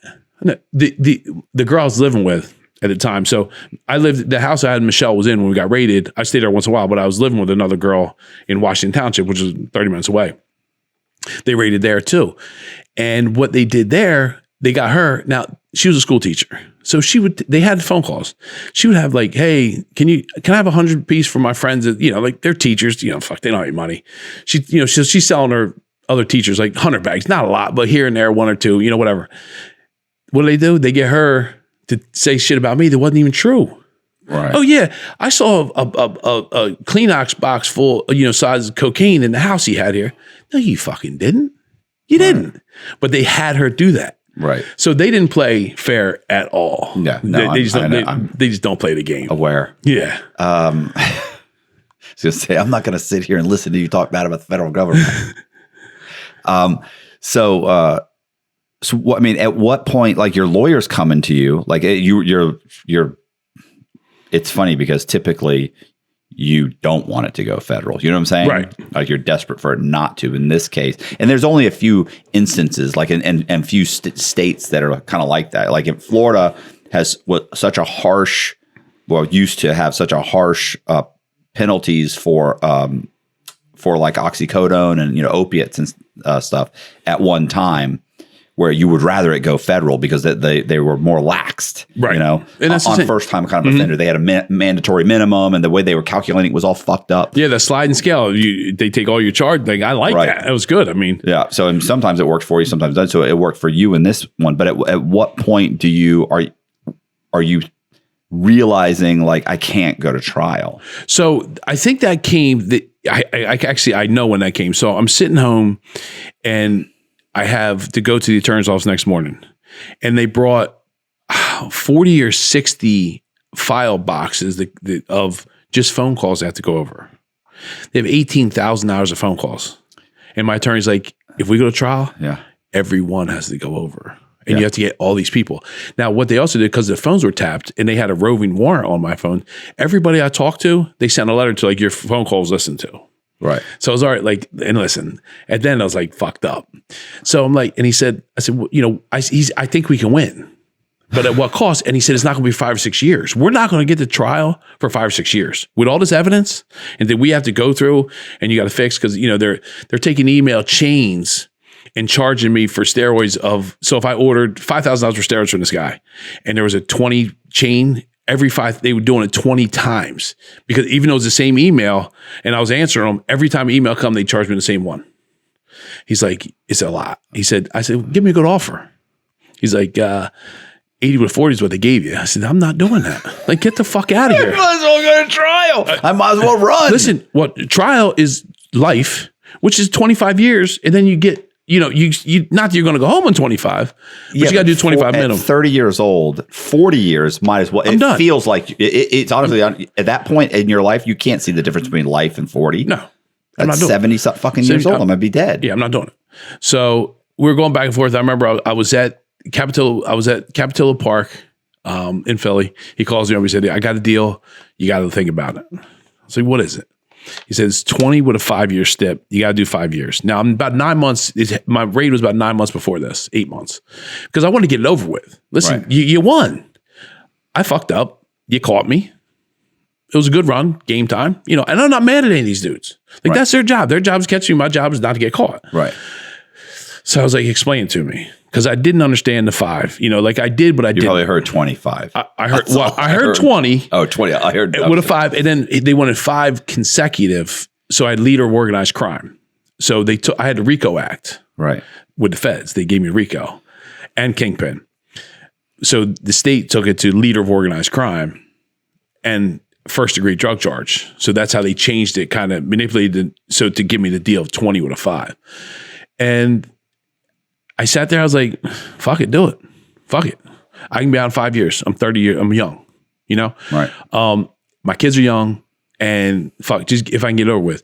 I didn't understand, and I wouldn't have taken this deal today. I honestly think I could have got a much better deal if I would have waited them out. but I wanted to get over. I wanted to get over with. So I was just like, because I'm gonna come home and be all right. I had that mentality. But I think that if I would have understood like the back end number, so with the 5 years doesn't mean you're getting out 5 years. It means you have to do 5 years before you can get anything. Right. And 20 years, you think, well, it's going to come down. It's really 13 years, 8 months. They could have had me. So I could have done 13 years and change if I don't get out on my 5 years. Right. I don't think that's a good deal now, but I didn't understand that. So, and there was no consultant back then to say, hey, listen, this is the deal, explain to me what it was. If I had a consultant. So the consultant is basically your attorney who really wants you to take the deal so he can maximize his profit. Maximize profit, and I'm out of the way. Yeah. Okay. Well, come to find out. So I call them, take the deal. Take the deal. They keep a couple $100,000, whatever it was, 250,000, 200, I don't know, some number they found, whatever. They took some jewelry, a car, some shit. Fucking just do it. So I go to sentencing. Okay. And that's when I was explaining earlier, they wanted me to tell my dad. They want to change my deal the day I'm going to sentencing. They say, you testify against your father and you'll get a year. Right. Well, what is this with your dad? Like at what point did he get? So my father's a local attorney. Right. And from what I understand now is that he was fucking the prosecutor's wife. Okay. So I kind of was a target. You think as a result of that? I think partially that's what got them a hard on for me is bad because I wasn't flashy. I wasn't doing, back then I wasn't. So, and again, listen, my father was at that time 50. What's he going to do in prison? I don't give a fuck. I'm at. So I go in. So Rossetti goes in front of me, sentencing day. He gets taken out. I'm the last one to get, do sentencing. They walk us down. They walk me down the hall. What do? They put me in the same room as Rossetti, holding cell. Right. This dude just told him he got me 20 fucking years. And they put you in the holding cell. Are they hoping you attack him? What do you think they're hoping 100%. For? They want the average person, not that I'm not average, but the average person, what are you going to do? Your emotion's going to take the best of you and you're going to do him there. What else are you going to do? I got 20-year sentence. But I'm like, I had paid prior. I knew the guy that was running the jail. So I got a bag in there of clothes because at that time you could wear your own clothes. And like what you wore in off the street, you could have. So I had soaked wet pants, couple T-shirts. I was like, get comfortable, brother. That's all I did. That's all I said to him. So they set it up. There's no reason he should ever been in my cell. Right. But they want him. They said they weren't happy that 20-5 wasn't their plan. They said he's going to fuck up. We're going to get him again. And then we're really going to fucking throw him. He's under the jail. So had they already pulled you into the room about your dad? That was prior. So before I even got sentenced. Right. So we didn't really we went over it before. Okay. But what did they say to you? So I was walking to sentencing with my attorney, and the assistant ADA and the prosecutor were in the room. And so there's two double doors. There's a double door and there's a little like foyer, and then you walk into the courtroom. And they said, "You ready to make a deal yet?" And I said, "I got my deal." That kind of whatever I said. And they said, "No, we want you to say your father is messing with the escrow and he's doing things wrong, illegal." And instead, he said, "We can offer you a 364 if you do that." And they had a piece of paper. All you got to do is read this. Right. Read this statement on tape, and we'll give you 364 right now. So fucking underhanded. So by the way, Colby. Oh wait, 364. Why not 1 day? Because if you go 365, you're in prison. You automatically stay in the county. No, you stay in the county for 365. You got to go to prison. You got to go to jail. You stay in jail for 364. I'd rather go to prison. Oh fuck yeah. But for a year, you never get comfortable in jail either. Usually it's like they'll say like 300, a year and a day, because then you automatically get in the feds. You automatically get your gain time. So you're not going to do a year and a day. You're going to do 10 months, maybe 9 months. So in Jersey, your county time doesn't count for your state time. Get out of here. So I paid I paid the guy that does the transport a couple $1,000s before I went to prison. After I knew everything was situated, they gave me 45 days.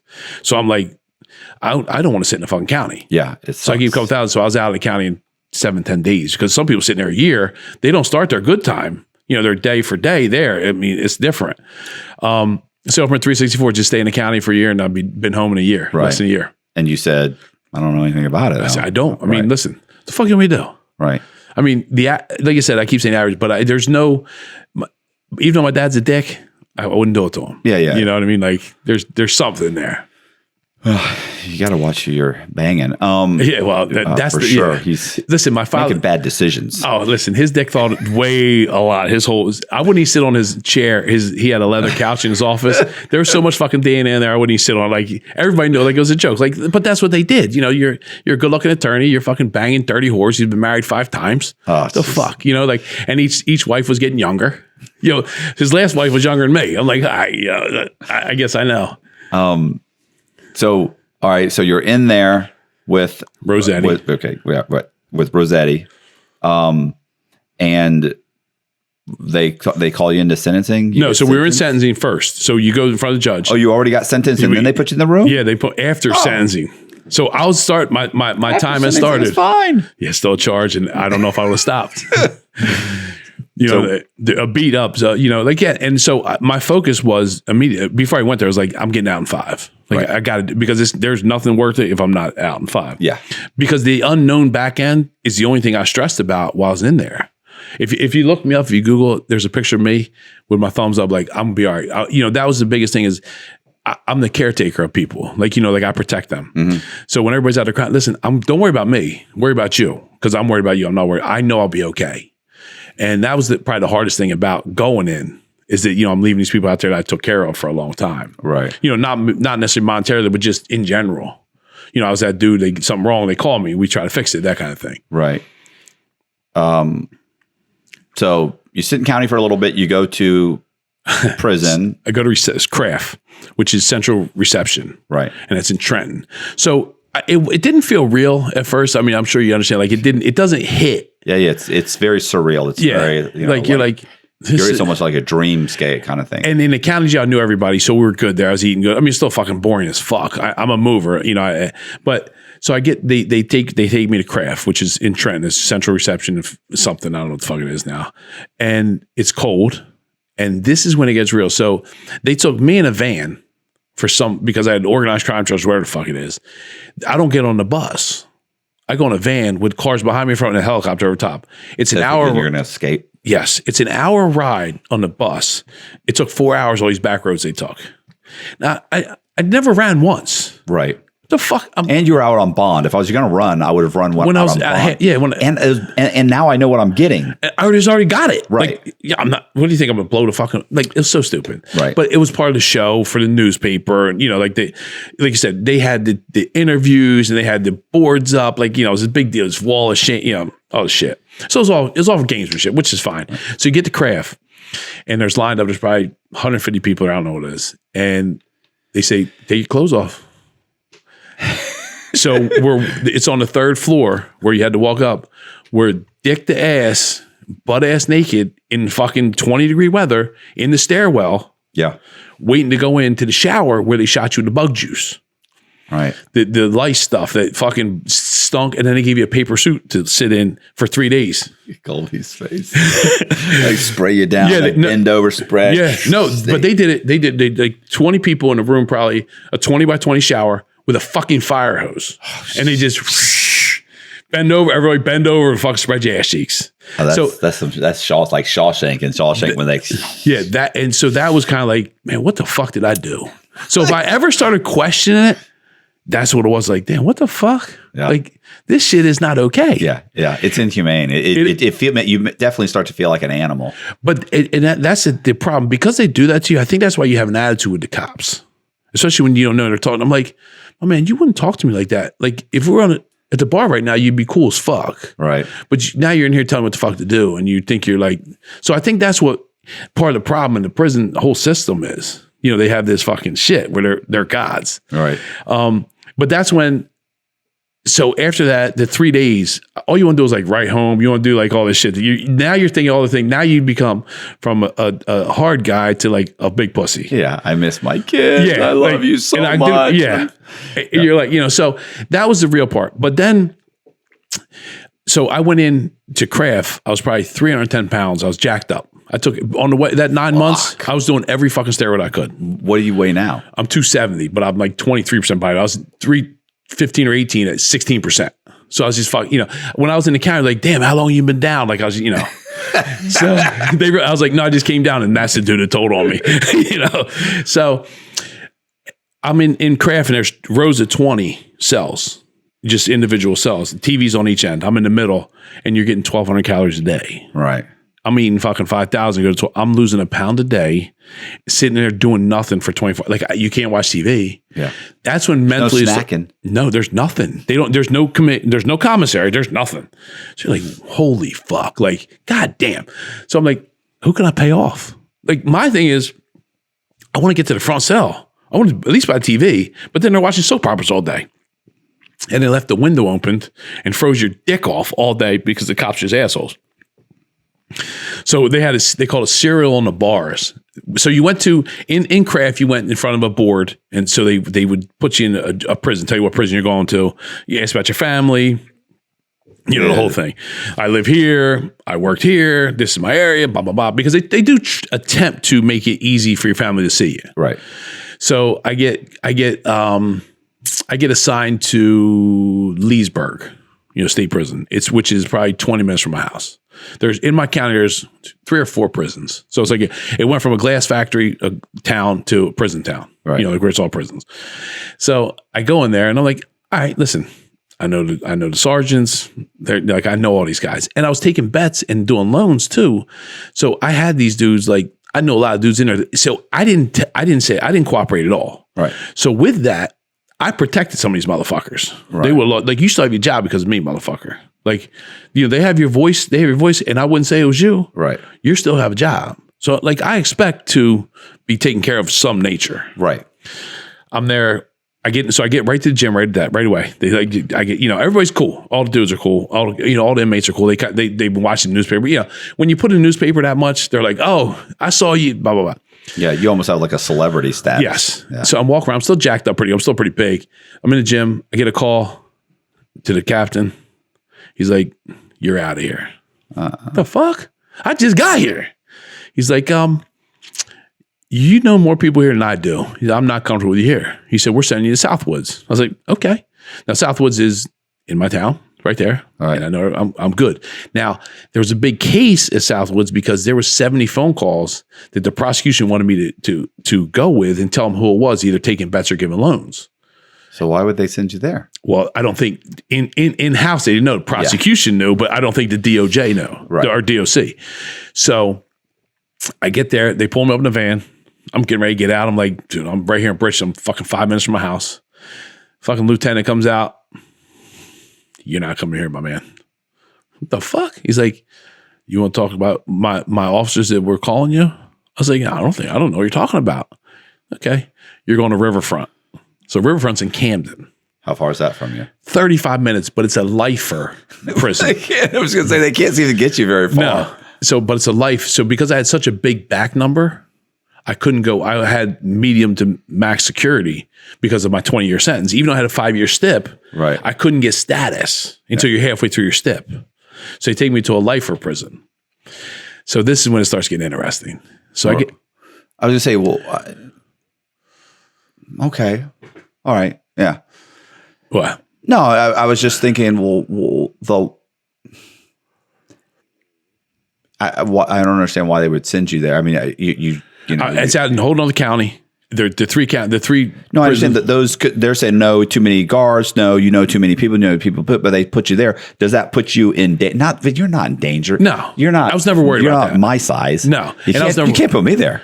No, they probably no. And the thing, they know that. Like, but it was a lifer facility, and it was also a lot of, there was a rabbi back then that hired someone to kill his wife. I don't remember what his name was, Leon something, but he was, it was either child molesters or lifers, murders. So it was a weird combination. Yeah, that is a weird combination. But it's a dangerous combination. Well, because the child molesters, and they ran the prison because they told the cops everything. Right. So they were protected. So I get there, I'm not that dumb. I'm half dumb, but I'm smarter than some of the inmates. So I get a job as a teacher's aide. Now, so there's 3 units there, and I came from football. Like you took bets, besides selling drugs, I was a bookie. I loved being in the house. Right. I mean, you don't lose. And when you do lose, you win the next week. So I started running the football pool. the pick pools, like the 4 picks for a pack of Newport. So I have that going on. I get a job as a teacher's aide, because I can read and write. So I'm teaching these guys how to do it. And, The bar's low. Yeah, that's right. It's very low. Yeah. And I get a job as a teacher's aide, and I have a civilian school teacher comes in every day. We're cool, and I'm different, but I'm just, she could talk to me. Like there's, we could have a conversation. It wasn't like, dealing with the knuckleheads. Yeah. And so, how inmates are, everybody's jealous. Right. So next thing you know, everybody says you're fucking her. So I'm there probably 9 or 10 months. Fucking internal affairs runs down. Fucking not for the football tickets. I got run down a few times for that and they never got me. But they're saying, okay, they put me in lockup. Tell me you're fucking this teacher. We have your DNA on the table. I'm saying, no, you don't. Not that table. I'm not. They walk around in cuffs. Wow. This is just on the word of a bunch of inmates that are jealous. And so I'm watching through the lockup window. I'm watching her get locked out. So now they're pressing me hard. I was like, she didn't do anything. Like, no, she wouldn't give me a fucking pen. Because, those rubber pens that bend if your hand gets hot, you can't write with them. Like, like a Bic pen was worth a lot back then. Right. Like something you could write with. I said, she didn't give me that, And so they leave me in lockup 72 days, which is long. Yeah, they're trying to soften you up. I mean, I'm starting to counting the dots in the cinder blocks because I got nothing to do. Like around day 50, I start talking to the toilet. All right. Just because, that is mental. I've never ever thought about like hurting myself, like because I'm coming home. Like I'd rather kill myself. That's too easy. Right. I want to do good and make you all fucking nuts. So, but I'm like, 50, fuck. So I get a letter out to Rick, my stepdad. Like, I don't know how much longer I can do this. Right. He hires a good attorney just to get me out of there. Right. So they come to me and say, we're sending you to Northern State Prison. Well, Northern State Prison is one of the worst prisons, probably on the East Coast, but probably in the country. Like if you type in Northern State, a guy had a phone in there, like videoing this. Like it's bad. People died every day. So how long have you been locked up at this point? It's only less than, is it 2 years? So it's 9, close to 2 years. Oh, okay. 2 years. I thought this was for like no, because I was 9 months in about job, then did it. So 9, 10, year and a half. Okay. So Northern State. So nobody wants to go to Northern State. Even the cops don't want to work in Northern State. Right. Like it's a fucked up jail. Somebody dies every day. Right. Somebody fuck. So I'm a little nervous. Like I'm a big dude, but I'm still like, fuck. Because I'm not in the gang. The conditions are so bad. It's not necessarily and it's in Newark, inmates. which is a shithole of a city. Newark, New Jersey. I'm just fucking shithole. And it's all Bloods. So Newark is run by Bloods, and all the prison guards are Bloods. And and my big thing in prison was like, all these gangs get together, run the fucking jail instead of killing each other. The different sets of the gangs get together. You can run the jail and keep it calm and get anything we want. But they don't think like that. Like I think, that's what I think. So I'm in the back of the truck. We stop at in Trenton, which is Rocky or the Silverstone had a movie there. I forget what it was. And that was kind of scary because like you shit in the wall. Like when they put me in the holding cell there to go the next day to go to Newark, there's holes in the wall and that's the toilet. Like the toilets are in the wall. It was a mental facility before. It's fucking weird. And the ceiling's only 6 foot. I'm 6'2", I'm 6'3". Fucking like, I'm like, but it's a prison where they live by the code of us against them. Right. Which I like, because listen, I have no problem talking to the cops like, yo, be cool. But I also like, don't want you telling this person that kind of thing, Right. So they live because they're all long time, like 100-year sentences in this prison. But then, so I'm just only there a day, but I'm talking to a couple of guys.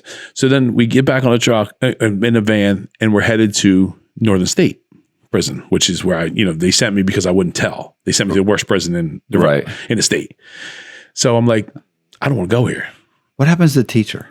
She lost her job and she got carted off. I haven't heard anything from her at that time, but I know she lost her job. Man, that's just because they said that. And what's so fucked up is that like that's all it takes is a couple inmates saying, and in out here it wouldn't take that. Correct. But in prison, that's how it is. It's like 3 people say, "Oh no, bro, I'm telling you, that's what's happening." Oh, yeah. So and so told me, or I heard him. No, he said I walked in on him one time, and and next thing you know, they're like, "Oh, it's got to be true." Like they're like, they try to get me like, "Oh, there's DNA on the desk." Shut the fuck up, you idiots. But they're clowns, right? The internal affairs, I'm sure they just want to bang their chest and be assholes. Yeah. But so I'm on the back and I'm like, I'm not going to Northern. Like, so now I'm, like I said, probably, close to 2 years in, and I don't want to fuck my sentence up. So I just got out of this. I didn't get charged for anything. Still no charges, running the football ticket. I've been, out of trouble. I'm like, man, I just got to walk in this motherfucker and punch a dude in the face. I'm going to walk in and punch the biggest blood I see in the face. It's because what happens is, how it is, they separate you. Mm-hmm. Well, if I punch a blood, especially like a leader or a crip or whatever it is, they're going to get me out of jail for my safety. Yeah, you got to go to sit in the shoe for a while, right? Yeah, that's okay, but I'm not going to be in Northern for the next 3 years of my life, because it's just not good. So we go to reception at Northern, and this is my idea. Like, I just don't want to be here because they said I'm going to die here probably. Even though I'm a big white boy, this is just a rough fucking jail.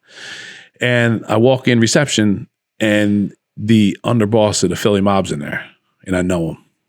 And he's got another couple guys from New York. He's like, Dev, come on over. Oh, fuck. My life just got good. All right. Northern State's good now, because they had a lot of respect there. I knew the guy for a long time. So, and he was at Riverfront. He got shipped from Riverfront to there too. And I didn't know where he went because something had happened. So we're together probably like 2-3 weeks, and the feds call and they get us moved because they say we're going to escape because there was a window and a train track through the fucking prison at Northern. Okay. Who the fuck's going to, I'm not trying to escape, but they had this big escape thing. So they put me in gang unit at Northern, where there's cages around each table is cages, and it's 23-1, and either you shower or go to the yard. However, the good thing about Northern State is I had a cell phone every week. They're all fucking crooked. I mean, every cop in that bitch is crooked. Right. So they put me in gang unit. I'm like, why am I in gang unit? I'm not affiliated with any gangs, but they got over because I had a leader of organized crime charge. So that's how they got in this thing. Right. So it's locked. So I shower for the next 2 years with my boots on every day, because you're not getting me barefooted. And that's where you see the most people get the most damage done is the showers. Right. And you're showering with 20 fucking guys. So I shower with boots on for the next 2 years until I got the men unit. Colby, this is horrible. Yeah, that sucked. Yeah. It's 23-1. Like I said, I always chose to shower, get on the phone real quick, but because we always had cell. So after every visit, let's go back. My stepfather, I was telling you, Rick, my mother and my stepfather came up almost every weekend. My stepfather never missed a weekend.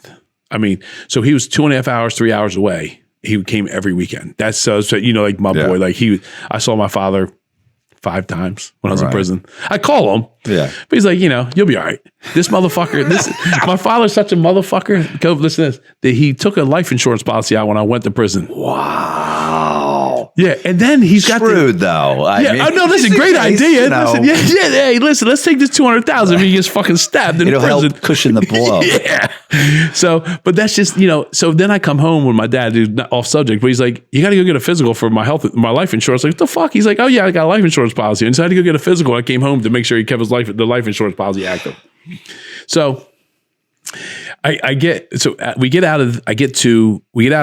of gang unit, and I got a year and a half left. So I'm about a year and a half, and I go to min unit, which is now work unit. Now, these motherfuckers that are in there, they never worked a day in their life, and they're crying if they don't go to work. I'm sure you know what it was like. Yeah. Well, it gets you out. It gets you out. You cell, you get to do something. But they didn't want to do it. They were sitting on a couch for fucking 72 hours straight. Now all of a sudden they want to get out, which is fine, whatever. So I get a job at Totowa, which is the mental health facility, but it was off campus. So they drove us like 20 minutes. I had this cool ass cop, and they called him Johnny USA, absolute fucking animal. Just burn out, didn't give a fuck. He was and I was his number one guy. Right. So he'd bring me food. I mean, he was just awesome. So then he retires, and somebody takes his spot, and this motherfucker doesn't like me. Right.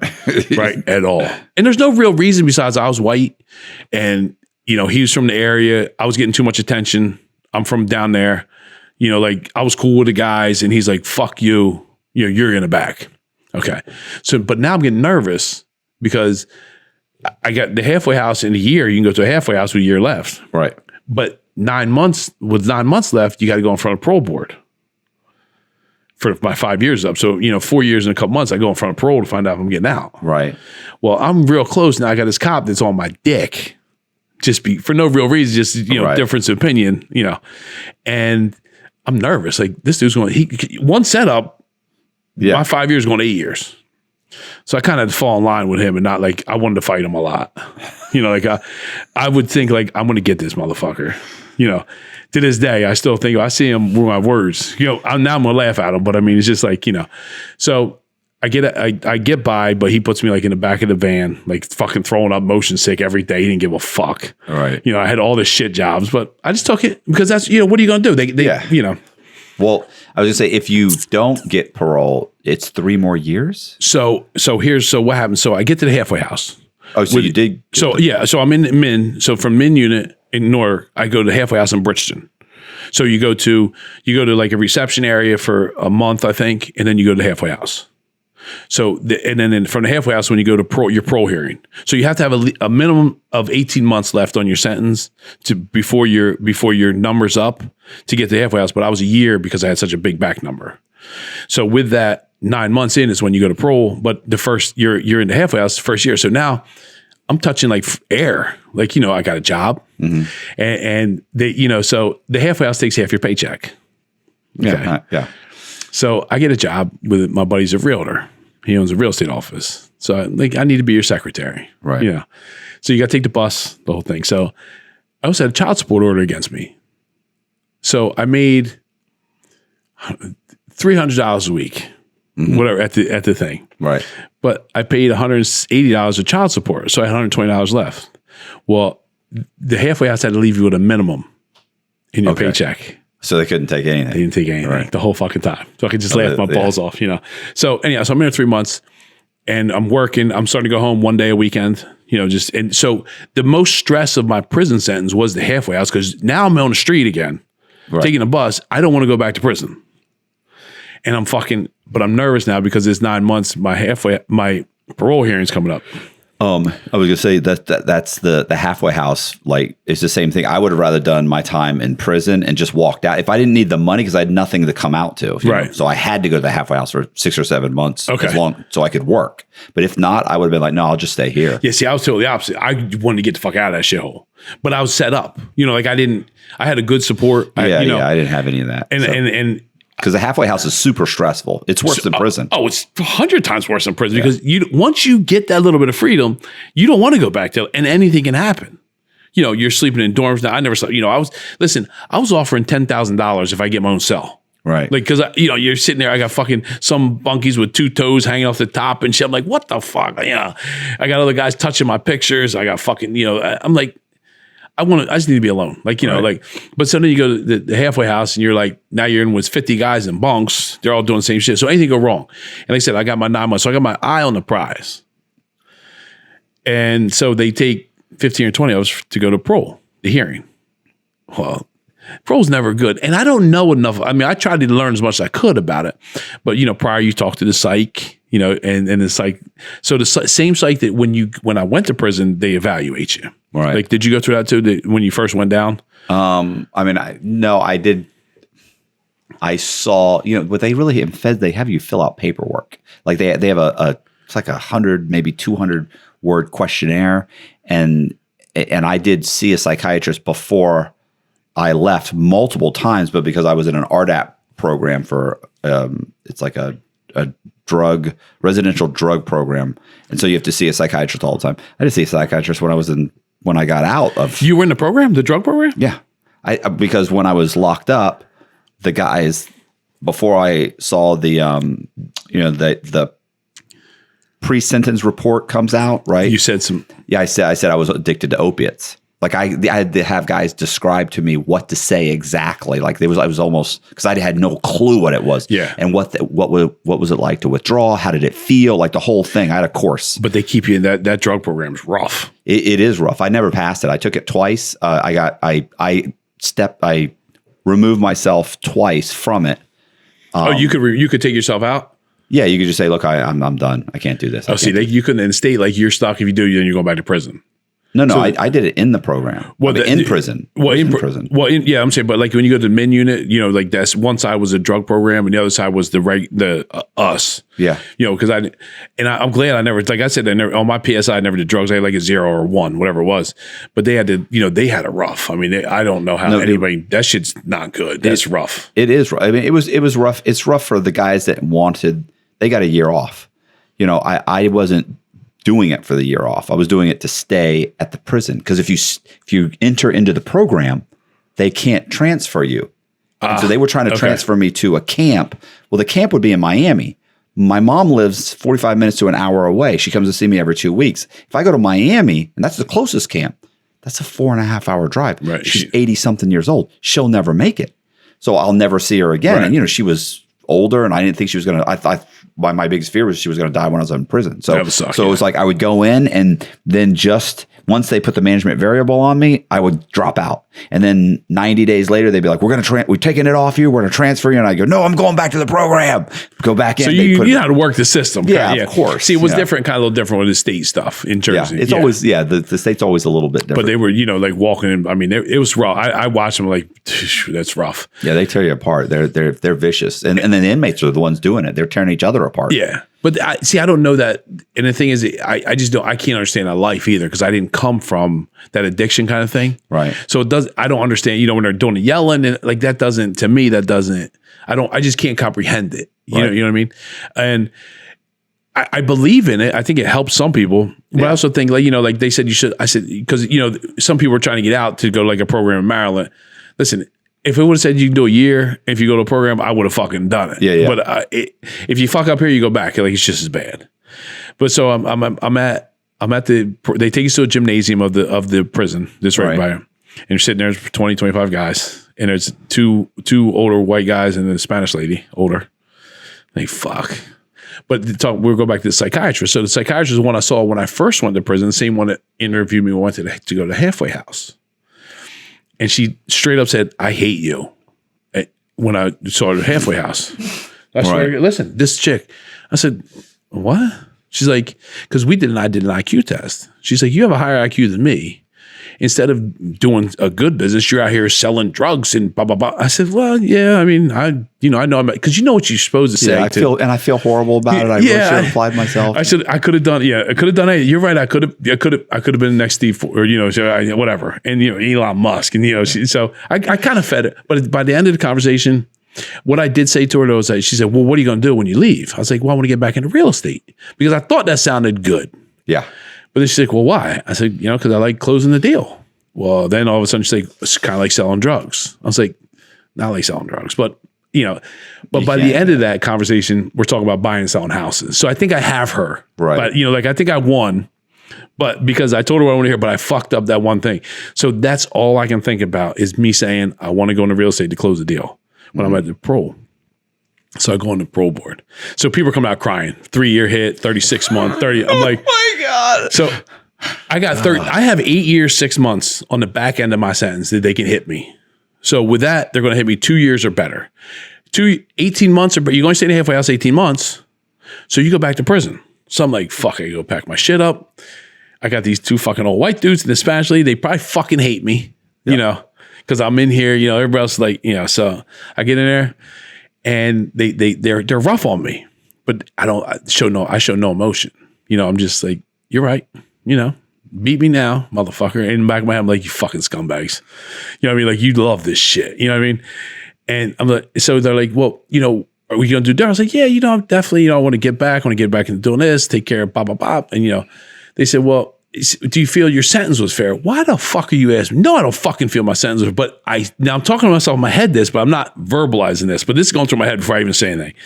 You feel your sentence is fair? I want to say they wanted my fucking father to offer me a year, but I didn't say that. I said, well, listen, we all do, I feed them the bullshit. They say leave. So I walk out. I'm like, there's no shot. Because they said, I got 8.5 years behind me. I need to do half my time. Right. So 10 minutes goes by. Wait, can you say that again? 8.5. I had 8.5 years left on my sentence. So I had a 5-year minimum, but 13 years, 6 months was my max out time. Okay. So I had 8 years. I thought you were saying you'd already done 8 No, years. I did 5 years. I did 4.5 years now. I missed something. Yeah. So the 8.5 years was all my 20-year sentence was left on my 20-year sentence. Right. So I didn't even do half of my, if they say you got 20 years, they're not worried about mandatory. They're worried about my 20 years. They're looking at that number. Right. Well, there's no fucking way. But I'm like, maybe I just get a year hit because I stay in the halfway house. All right. But it's funny because when you first took the plea, you thought I can be out of here in 5 years. But questions asked. But throughout the prison experience, you've seen enough people get turned down for just stupid shit that everybody gets a hit. Yeah. And they love that shit. Those parole officers, motherfuckers, man. They love that shit. I swear to God, I did think they do it on purpose because, I think there's only 1 or 2 people that got dates that day. Right. I am 100% sure that my psych report is the one that got me, that she hooked it up. Because if that would have been bad, they're definitely doing it. So anyhow, I go in, they're like, well, it's your lucky day. I'm like, fuck it. They're going to say, you ain't doing, we're giving you a year here. Like, I'm thinking, because they know 18 months, you're going back. Right. Like, you got your date. I was like, thank you. Right. And the Spanish lady's like, you're not very happy. I was like, no, I'm happy. And then I was like, I think it's great. I'm ready to set my life, gave her some bullshit, whatever I was supposed to do. So I go outside. Now I have a date, but 18 other guys don't. So what happens now? Now you walk out and say, fuck, they turned me down. I was like, yeah, they gave me a date down the road. Like, not giving a, so now because I'm not telling anybody when it is. Fuck that. Right. Because nobody wants you to go home. Nobody in prison wants you to do better than the next guy. Yeah. Yeah. They're like, you know what I mean? But they're like children. Like if they find out you're leaving, they'll sabotage it. They'll get into a fight with you. They'll start fucking with you and say, because they know you're so they know you're not going to do anything. You can't do anything. Like you could basically come in, you want to take all my shit out of my locker? Of course. I don't know why I didn't bring it to you. Yeah. Of course. Do you want me to deliver it to you? Yeah. Like, yeah. And you can't do anything. And luckily I had some respect in there. So nobody fucked with me, but I also didn't give any information. Right. So I get the date and I'm walking back. I'm like, I like stress. I am comfortable being uncomfortable. Right. Which is a weird saying, but it's true. But I'm fucking stressed out now. Like fucking stomach's burbling, like I'm gonna shit myself almost, because I'm 8 months from going home, I think, or 7 months, whatever my time was, 7.5 months left to, when my day was, or 9.5, whatever the number was. But I can't fuck up. So I'm nervous. I gotta surround myself with people I know. I gotta keep the fucking people that are working there, keep them happy. So they're in my town again. So I'm the halfway house in my town. Right. So I can take care of some people still. Like, hey, listen, you need something. You need your house done, or I got a guy, that kind of thing. So I get back to the dorms. I want to call, but I don't want to call because I don't want anybody to hear me when the date is. Mm-hmm. And so for the next, I went to work the next day is when I called everybody. Because everybody's like, want to know that night. I couldn't call. I was scared to death to tell, like when the date was. And I think that last few months put 10 years of my life, way more than any other one, because that's the biggest. I could see the end now. Mm-hmm. And how do you not fuck this up? And I think that was the worst, the most stressful of any other time in prison. Yeah, I was going to say that, there's so many things that you did wrong when you were talking to them. Tell them that the real estate thing was, they want you to say, oh, my buddy Jimmy knows a guy who's getting me a job. I'm going to work in a warehouse. Yes. I'm going to drive a forklift. Like they want you to be kind of have a normal W-2 job, supervisable. A broom pusher. We know where you are. We can understand. But if you say, no, I'm going to go do real estate. I'm going to buy some houses. I want to flip them. I want to start doing this. They're like, they don't really understand it's that. The hustle. And it sounds to them, to a guy who's worked 40, 50 hours a week his whole life and is a W-2 job and has, worked for somebody. When real estate guys, even when I hear them talk about it just sounds schemy. Like, it sounds like, how do you make that kind of money if you don't? Yeah, because I've been working this hard. Exactly. I agree. But even though you're like, no, it's legitimate. I buy this, I fix it up, I sell it for this. And they're like, I don't and especially when you talk about it, like when I talk about it, for some reason I can't talk about it without making it sound like fraud. And it's like, it's not they can't fraud. comprehend it though. You know, they've been told what to do for the last 40 years of their life. Yeah. They need marching orders. I don't need marching orders. I march me. And same with you. They can't put, so I should have said, you're 100% right. I'm getting a job at McDonald's. Yeah. And they would have said, perfect. Yeah. But listen, I gave as much as I could just to still be like kind of genuine. Like, right. And I didn't look at it because I wasn't looking at it like they would. As soon as I said it, verbally said it, in my head it sounded good. But when I verbally said it, I was like, fuck, I fucked up. Well, you know what's funny too? It's like, for me, there's like two kinds of people. I'm sure you know this. Is like, there are those people that think, you know, if you're getting some pie, you're taking it from my pie, my potential pie. Yeah. And then there's those people that say, no, there's enough pie for everybody. And so, you know, and I think there's enough pie for everybody.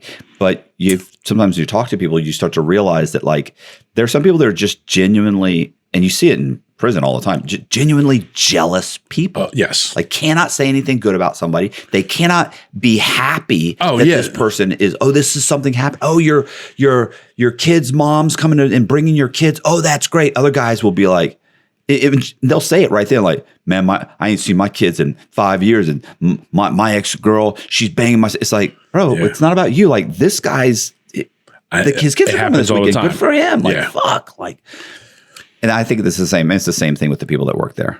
It has, but you know, when you've done the same thing, you work for the state, and you know, they do one thing. They don't even, they can't even see further. They're worried about what their pension is going to be when they're done. Mm-hmm. You ever hear them talk that all they ever talk about is overtime? Oh yeah, you know what I'm saying? Their benefits, they're this, that.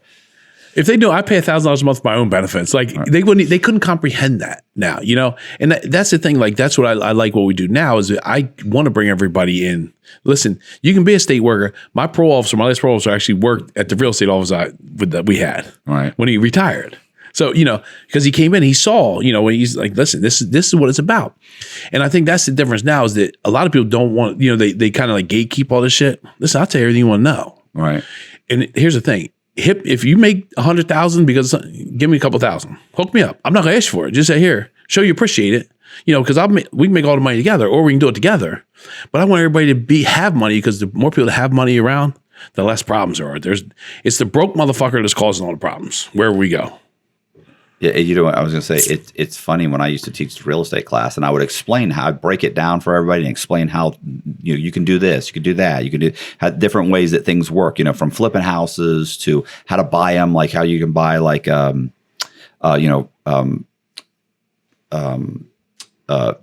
subject to mortgages, like you go and you catch up the guy's mortgage payment, or maybe you just take over his mortgage, or you know all the various ways. You know, like if they had a problem, I'm like, well, if I was you and you're going to need some money, you know, here's what you could hear what you can do. It's funny. Like I would have guys come out and say, man, why do you tell everybody like that? I mean, you tell enough people and then they get out and they start doing it. There's nothing left. I'm like, first of all, there is plenty of pie. And secondly, I could tell 10,000 people and 3 of them might get out and do something. 100%. Even though all those guys have the tools, you still have to have the guts to do it. It's frightening.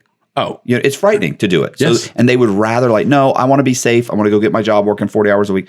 And God bless you. You know, those are the people that make this country work. Oh, 100. Yeah. 100%. But, you know, it's scary. It is for the first time. It's fucking terrifying. It is. Buy a house, fix it up, and sell it. Like that's insane. And once you learn though, you're not going to die. Yeah, it doesn't fucking matter. And once you see it work, it's like, it's even better. I ever work a then it's addicting. Job? Yeah. What am I doing? I couldn't imagine. I couldn't go back to I couldn't imagine somebody telling me what the fuck to do. Yeah. I don't. It's just, you know, and when I work with, you know, all the guys that work for me, it's us. I always say, listen, what are we going to do? How are we going to do this? You know, I had this great assistant. She was really good for a long time. And it was always like, what are we going to do? Where she went bad was she thought it was hers. So she thought because I have a Lamborghini, she should have one. You're not there yet. Right. You'll get there, but you got to follow. Like nothing's free. I'm not just giving you shit ever, but I'll give you the tools to get there. Right. And I think that's the problem. A lot of people is they come in, they see this okay life. They were, you know, but I buy yours to write it off because I made that much profit in Miami last year. So now I'm paying taxes on it. Right. Not because I don't give a fuck about that car. I don't care what I drive. I drive a van with 2 dogs in every day. I don't care about any of that shit. I like being successful and doing whatever I want, but also I just grind and I can drive an old beater. I don't care what I drive, that kind of shit. But she had this thing where she was young, but she thought she's me and she's entitled to those things. Right. And that's the problem with the younger generation. They don't want to do like we did. They don't want to grind through this shit. They want it right now. Yeah, I was going to say, it's like the people that bust their ass to get the big job that they've been trying to get, and they get it, and they think, I've made it, and they kick back. But the truth is, you made it, and now the work begins. Now it starts, right? Yeah, now it's hard. Yep. Like, you thought getting here was hard. Now it's going to be hard. Right, now it's real. Right. So and people don't get that. no, they think, I made it. Yeah. Kick back. And It's not. doesn't work like Agreed. that. So you got in the halfway house. You were working at your Real estate. at your buddy's real estate, right? And so how long did that last before you were basically like on your own? I stayed. It was only just for the halfway house. He didn't need me. How long was that? I was in the halfway house 10 months. No, listen, I was in a halfway house for 7 months. I worked for my buddy's for his gym. Yeah. But really what it did was he picked me up. He brought me there. And I did work there. I stayed there all day. He paid me minimum wage. That's what I same shit. Like almost 80 hours a week because it was a max you could work. So I worked the max you could work, and he basically paid me there so that he could go goof around and drive, and knew somebody was there that would open up, and he had you there for $7 an hour. It was worth it. He was like, I got to have somebody here. So he just switched somebody to the other gym, and they were, and somebody else quit, a month later. And he's like, oh, now I'm really glad you're here. No, I stayed there the whole time. Yeah. Because that's what it was easy. The bus was right outside. I did miss how'd you guys get to and from jobs? You get the bus? I mean, like my wife had to take like an hour and a half bus, a couple different buses because she was in the halfway house. But that's where I met her. But luckily, literally, halfway house was on Hillsborough Avenue. One street over, one main thoroughfare over is Waters. I was literally probably 2 miles away. So my buddy would just swing by, pick me up, drop me off, and then he'd leave, and I'd be there. And I got to play on the computer and my phone and goof off for 12, 14 hours. And then I'd drive back, or he would drop me back. Somebody that works there. Yeah, see, we couldn't get dropped off. We had to take the bus. Oh, man, that sucks. And so a snowstorm came one day, and the bus didn't come. Right. And I'm like, fuck, they're gonna violate me for that. So I'm calling them like, yo, the bus did not come. Like, what, didn't come to bring you back? Yeah. So I left. So I'd have to leave my job and walk a few blocks to the bus stop. The 5:30 was the bus, 5:30 line, and it went to Bridgeton. Well, the snowstorm came. I'm walking through fucking 6-8 inches of snow in a day, and the bus never comes. You can't have cell phone. We weren't allowed to stay to have cell phones. Right. So I had to fucking find a payphone, say, call after 20 minutes after waiting. Then I was scared to go to use the payphone because then the bus might come because they call and check. And that's the thing, like every time I had to check in. So I had to check in when I got there, check in at 12, check in at 3, check in when I leave. There was a lot. But back then they had those spoof cards. Where you could put call in from another number. Yeah, I don't think they can do it anymore. Like these new cell phones, you can't do it, but they still do have spoof cards. I don't know if it works on the cell phone. Yeah, I don't know. Because then people were calling like just taking off. I was like, no, I'm good. I'm staying right here because my luck they're going to check. Right. But like on weekends, people would got to call from your house. You got to be home. You can't leave. They'd call from a spoof card. Back then. But like I said, I think it's changed now. So I was able to use this.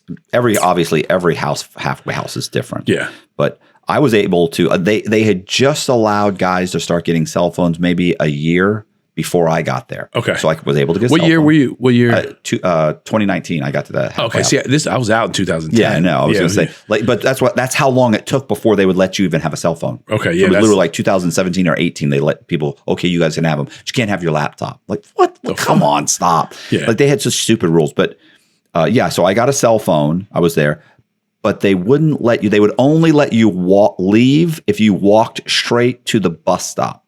So somebody had to pick me up because it was 2 miles away. And when I was in prison, I was jogging all the time. So I was like, let me jog there and jog back. Absolutely not. No. I'm like, but you let guys walk to. Well, so what if I'm like, so if I said, let me go to the bus stop And then I jogged. Right. And they were like, and we find out and you'll go back to prison. I was like, this is stupid. So, I got to get my buddy Treon to pick me up. And then same thing, you got to call when you're there. And you call every check-in. Yeah, you got to And check then they in. call every now and again just to check on you too. Like, Yeah, which he thought was hilarious. He'd laugh and he'd be like, who? That derelict? And I'd look over and he'd go, yeah, he's here. yeah, that's same thing. My guy was never new. I was just me in the office. I mean, just fucking on the phone, whatever. It was, it's different back then. And I tell people this too, and like the shit that the game is totally different now. Like there you have too much access to everybody now. Mm-hmm. These guys are getting knocked off by putting dumb shit on YouTube. I'm like, the fuck? Back then, that's why they didn't get as much information. So I think that's why maybe they let the phones too, because I think honestly the phones are, even when they're in the halfway house, they're like giving up information on themselves. Just people just got to think, man. It's just, it doesn't make sense. But the halfway house people are low paid people that don't care if you go back to prison. That was my problem. Like, fuck, you go back to jail. I'm like, you do nothing. Like, you want to see me go back to jail. Like, why? But they just, they had nothing. Yeah, no, I know. I sit in there and they sit in their chair and they okay, put them back. Yeah. The rules are so stupid. I was going to say, so did you immediately start like, what do you call yourself? You call yourself a rehabber or so what do you consider? what I started, so as soon as I got home, I had to have a job. So what I did was my stepfather, Rick, had started a construction company for me. Right. So I went into that. Yeah. So I was buying and selling houses. I was selling real estate. I didn't have my real estate. So I went to fight my real estate license. They wouldn't give it back to me. Really? Yeah. So like I went in front of the board, paid an attorney. These are all 10 people on the real estate board, like, fuck you, you're a problem. Now none of my shit was financial. They shouldn't have ever kept it from me, but they did, which is, listen, it's better now because fuck, I was buying myself my own shit, Right. So the girl I was dating at the time, the one that got rated with me, we started dating her so she got rated with me, Michelle. I started dating her when I came home. Okay. And she was in a real estate office.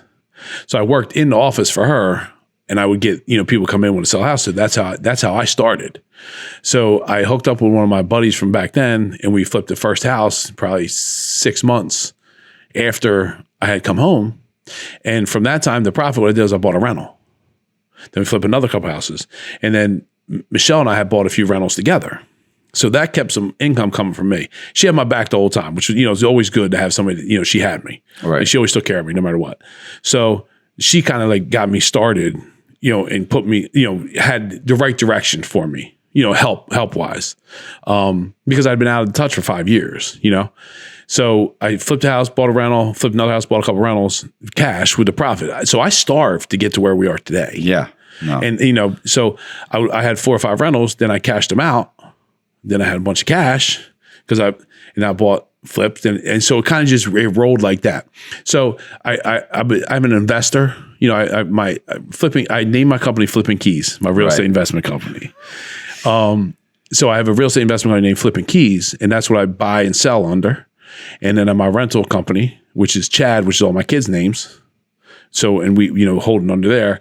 And then my contracting company, which is DWR, which my son bought a couple years ago from me. Okay. So, I was going to say, I have a co-defendant that went to prison. Her name's Allison. She ended up getting her real estate license. They gave it. Yeah. Oh yeah, they do. Yeah. It's just, They just went with you, or I'm was a it fucking problem? Well, was it because maybe it was because you were still on probation? Well, she waited till she got off probation. Oh yeah, it could have been because I had like 8 years, but I'm not fucking waiting 8 years. Yeah.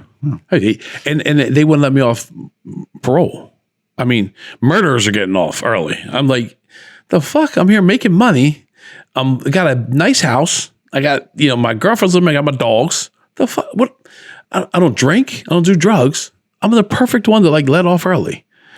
Did they give you a reason why? Because he didn't believe I could do that well. Who, the judge? The sergeant of the judge. My parole officers, both of my last parole officers both went to him and said, listen, you got to let him off. I had like 4 years left. Right. It's like, fuck him. He's staying. I don't believe he's not doing anything wrong. Who said this? The lieutenant or sergeant of the parole office. Oh, okay. Yeah, the guy that would have had to give it.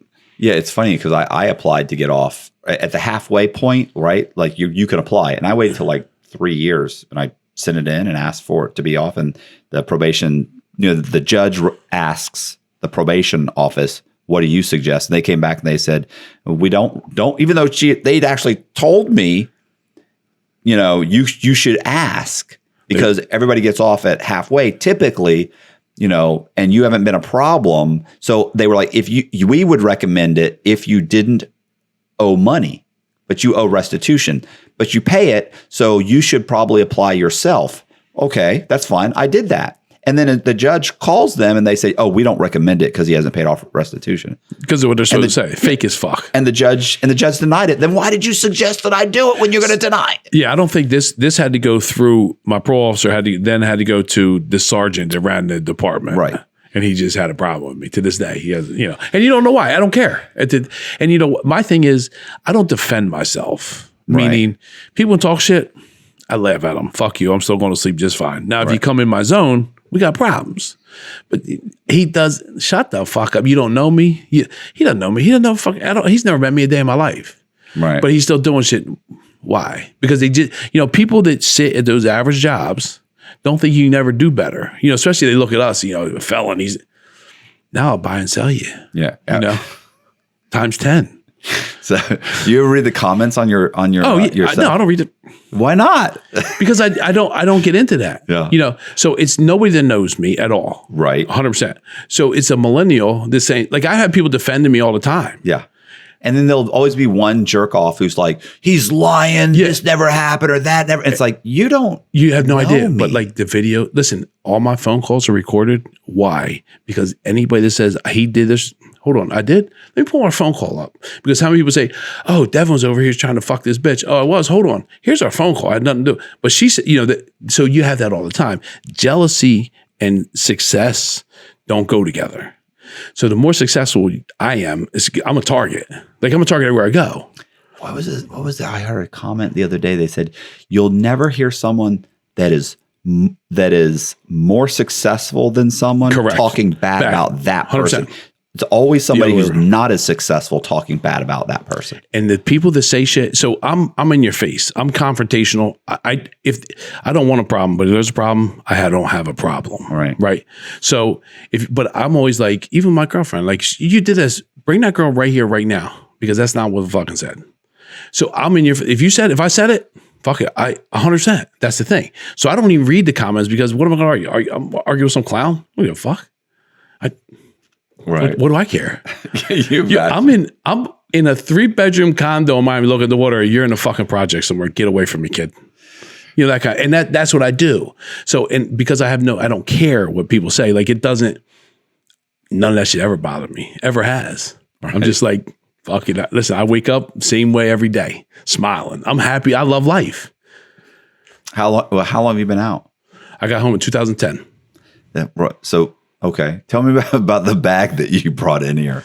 So it's this guy's company. Okay. I walked through TSA with a drug money bag, and it says drug money, a big red drug money bag. You should take a picture of it. It says assholes live forever, because I'm an asshole. I 100% know I'm an asshole. If you leave me alone, I'm the best dude in the world. If you're my people, I got your back. I will go to war with you. Mm. And if you're wrong, I'm still going to war with you, but I'm going to tell you about it later. But if I don't like you, fuck you. Right. I don't give a fuck. I don't give a fuck. And that's my biggest thing is, and that's probably my worst trait of a lot of them, is that I don't get bothered. I don't care. I don't give a fuck. You never talk to me again. Go fuck yourself. Who's I thought this was your company. No, this is Slut Whisperer, I think it is. What is going on? Yeah. Is this a buddy of yours? It's a guy. He's just a maniac. He's a maniac. He got me some shit. Yeah, he's an absolute maniac. But I bought, like, I like fucking with people. Right. What are you gonna do to me? Like, I've been in prison. I've been broke. Tell me what's worse than that? Nothing. No, that's so the bottom of the. If you can't scare me. Oh, I'm going to do this. Go ahead. Oh, listen, I used to say that. I used to say that, like, if I got out, and that when I got out, if I wanted to start committing crime, like, I'd be 10 times worse now, because my worst fear was going to prison. Right. Now you know what it is. But prison wasn't as bad as I thought it was. Right. It sucked. It did suck. Oh no, I don't want to go back. I wouldn't go back. But it would certainly not instill the amount of fear that it Correct. did. Well, that's right. So the unknown is the fear, and that's what I say in my sentence. It's unknown. Now you know you can handle it. That's what I'm saying. There's nothing you can do to me now because I'm not going back to prison. Right. And if I go broke tomorrow, I know I can make it the next day.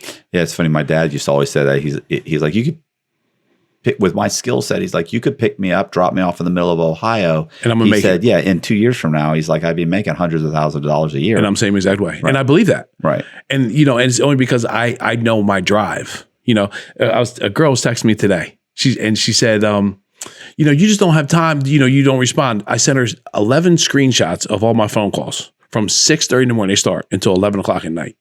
I said, if I can't respond to you in an hour, it's because I'm fucking doing shit. I said, that I'm motivated. I'm driven to go one way. Like I'm trying to get somewhere. Mm-hmm. And so all the other shit, it can sit in the back burner. Yeah. But people don't understand that drive either. They're the ones that work 9 to 5s. She makes great money, couple $100,000 a year. But she's the 9 to 5 or 9 to 6. She might work a couple hours here or there. But listen, if it's a Saturday and something goes on, if a tenant calls me at 10 o'clock at night and says, come pick up your $1,200, I'm getting out of my bed and going to pay it because tomorrow they're not going to have it. Right. People don't comprehend that. Yeah. Or a toilet's overflowing. I need to get a plumber out there. This is a woman. She doesn't even know how to shut off the water. Like it's ruining my house right now. And some people don't understand that. Yeah. Yeah. You're working. Every single minute. Yeah. You're not going to outwork me. Yeah. You may be smarter than me. You may better look, but you're not going to outwork me. The guys the mortgage brokers that used to be, at my mortgage company used to laugh. They're like, they'd laugh. They go, I called Cox, Matt. They didn't call me Cox. They said, I called Matt at 11:30 on Friday night. I was at a bar and I was talking to a guy and I called him. He's like, I didn't think he would answer. He answered the phone. And I remember that I answered the phone and I'm like, bro, what? What's up? And he said, listen, I'm at the bar. I got a guy. He's got a 750 credit score. He's currently lives currently has a house, but he wants to buy a quadplex that I'm selling. Does he, what's he going to have to put down? What's his interest rate? And I go, okay, what's his credit score? How long's he been on his job? And I said, okay, look, I said, we can get him 95% financing. I said, the house that he's in right now, I said, how much is the mortgage on it? They tell me, I go, okay, we'll say that is a quadplex that he currently lives in one of the units. And we'll say he's moving from quadplex to quadplex. We can get him 95% owner occupied at a 7% interest rate. I know we can do it. We do it right through such and such mortgage. And they were like, bro, he immediately rambled off where we could go, who we could go with, what, everything. And I was like, I was like, all right, is that it? They were like, all right, perfect, bro. See you. Hung up. He was like, 11:30 tonight. They just started laughing. But it's true. There's not a lot of people like that. Right. Most people call me tomorrow. And see, I'm not like that. Listen, there's a call coming in for something. That's what drives me, and people don't understand that. That's my. It's hard on a relationship. Michelle's with 13 or 14 years after I came home. Right. So Michelle and I broke up during COVID. Okay. I dated a little in between. Then I dated another chick. Her family, like I said, her family had money, and it just didn't. She didn't understand that. The drive, right? Which listen, and I get it. If you're comfortable, and she didn't understand my thing of being, comfortable being uncomfortable. I'm okay because I know where I want to be. I'm not happy yet. Where I'm not content, right? Because I see better. I still see bigger and better things for a lot of people, not just me. I want to bring people with me. I was out, I was in LA. One of these talent guys. We're buying a house down here together. As I just talked to him about the business, he's like, let's do. I want to get in it. Everybody wants to get in it, and I'm happy showing. That's what I was talking before. Like, how do I do this? How do we do this so that everybody can see your knowledge of the thing, my knowledge, that. How do you put that together so people can do what we do, right? And we take it a little easier. We still get paid on somehow. That's what I'm trying to figure out the next move. There's got to be something out there to do, like to teach kind of like what we do. Like with the new DSCR rates and, because people don't know about like the DSCR loans, which are the easiest loans in the world now. I don't know what that is. So it's a debt service coverage ratio loan. And it's a loan that you don't have to live there. It's just, they don't do your credit. They don't pull your credit or anything like that. What they do is if the house makes, it has to be 1.2%. So if the house makes $1,800, your mortgage is $1,400, you're approved. Okay. So if the house so it's almost like a commercial that the property has to qualify for itself. It has to be a rental or something. Right. Yeah. And you can't live there. Right. But it doesn't go against your personal credit. So I can get people with not good credit because they don't even pull your credit. I mean, sometimes they make you sign a personal guarantee, some different lenders, but you don't have to do it. So if you buy a house and it's making $2,000 a month and the mortgage is only $1,100, you're 1.9 over. You qualify for DSCR. If you have the 20% down, you got a house. Do you have what's the credit score? No, there isn't. They don't use credit score. They only use they use the rent to the liability. Yep. That's nuts. That sounds like Sounds like it's going to be a problem in a few years. It very well could be, but it also makes it easy. I mean, so I'm doing, like I refinanced 20 units for a couple million. And as long as that number, the rents coming in cover what the mortgage is, Right. It's a simple 15-day close. I talked to a guy the other day, actually went to lunch with him, where he's doing, the green initiative, right? The solar panels, and he was explaining it to me, and I was like, this can't be right. I think that's a scam. There's something wrong. I kept asking questions. I'm like, it's so basic. If you happen to meet that criteria, it's just like you can just borrow and borrow and borrow and borrow and borrow. And I was like that and keep walking away with money to put into this one and this one and this one and this one. And he was like, yeah, I'm telling you, they're doing it. They've been doing it for, years and years. I'm like, that just feels like it's going to, at some point it's going to collapse. And he's like, it's not as big as like a bubble like that. It's a program. They may cancel it at some point. And I was just like, yeah, it was the criteria was because what I was thinking was I meet that criteria. Right. Like that's perfect for me. And I was like, no, it's too good. I felt like it's too good to be true. And listen, we both know nowadays. Yeah. Before I didn't think that. Now everything I look at, I'm like, there's something wrong here. Like I got to find it. Like if I can't find it and I really look, maybe I might do that. But yeah, you're financing. There is no CLTV. They don't care. They don't care if that house is worth $200,000 and you owe $200,000. They'll lend you $150,000. How's that possible? Right. But they're insured. That's the thing. Well, I think what's happening is obviously those guidelines are made up by Fannie Mae and Freddie Mac. So it's, it's kind of, backed by the U.S. government through these banks. And I think those banks are thinking, yeah, well, if things go bad, we'll just sell them to Fannie Mae and Freddie Mac. That's it. They take it. They have to take it. And they'll just take the loss. Yep. But it's what's happening though. Same thing. This DSCR you should look into. It's an awesome program. But I wish people see the problem is a lot of people aren't cut out for rental business. That, and with all the hard money out there now, I mean, there's so many hard money lenders that honestly anybody could do a flip if they know, but it's a lot more than people think. Like getting the money now for a flip is easy. Being profitable with it though is the hard part. Yeah. We were talking about that earlier. It just never works out the way because you got, Cindy over here who wants to treat it like it's her home instead of selling it to make money. And she wants to do the upgrade this. That quartz sells the same as level 3 granite. So instead of paying $8,000, let's pay $3,000. And because you're going to get the same dollar. Right. And that's the hardest thing is showing people like, we don't need to do all that. Flooring is flooring. A kitchen is a kitchen. A bathroom is a bathroom. Make it nice, clean. Right. But we don't need to go crazy. Right. You spent $3,500 on landscaping. Why? You get nothing for the landscaping. Just keep it clean. Get your guy out there for $500. There's some mulch. I had a girlfriend that I put into a house and I was like, listen, here's how the numbers work. And I explained it to her. Right.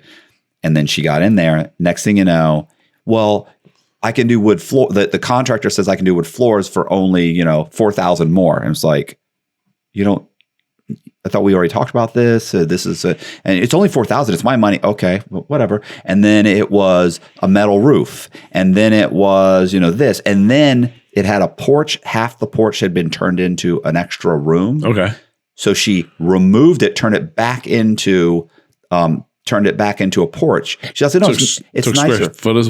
So she removed 200 square feet. So I'm like, so you just turned a 2-bedroom. 1 bath into a 1-bedroom, 1 bath. So it costs you about $6,000 or $7,000 to do it, and 2, you just removed about $250 a month in profit. Yeah. Like you're making brilliant decisions. They don't get it though. The dollars and cents. And I say, if it makes sense, it's got to make dollars to make sense for me. And I see things way different than a lot of people. Like I said, I can walk in the house, say, all right, we do this, boom, boom, boom, and we're done. And I've done it so much now that I can just walk through the house and I can be real close to budget, like where we can make money. Mm-hmm. And that's the part. Teaching somebody that is going to be the hardest part. People get them. I always say that, people get emotional about it. Yeah, you can't, emotion. I have zero emotion. That's my problem in life. I'm not an emotional person. I remember I had a group of investors that had contacted me one time and they wanted to put money into a piece of property. I was like, okay, cool. And I happened to I was like, look, I'm about to get money from a hard money lender. It was an easy deal. It was like whatever, like $65,000 for the place. Right. And we're going to put in $15,000 and we're going to sell it for $130, something like that. Like it was real quick. And it was a super, $15,000 was nothing. Like it was done in a month. And so it was a rush thing and they gave me the money. So they gave me the money. I renovated the property and I already had a buyer. So literally it's within 45 days to 60 days, they've got their money back. They gave me like 65,000. They made like 15 grand. And I remember they held a second mortgage. And I told them, I got a guy that'll buy the second mortgage for, it wasn't 50%. It was like 33% right now before this person's ever made a payment. Yeah. And they were like, no. One of them was a lawyer. Like, no, I'm going to keep it. They'll pay. I can make them pay. I'm like, no, I'm telling you, person probably won't pay.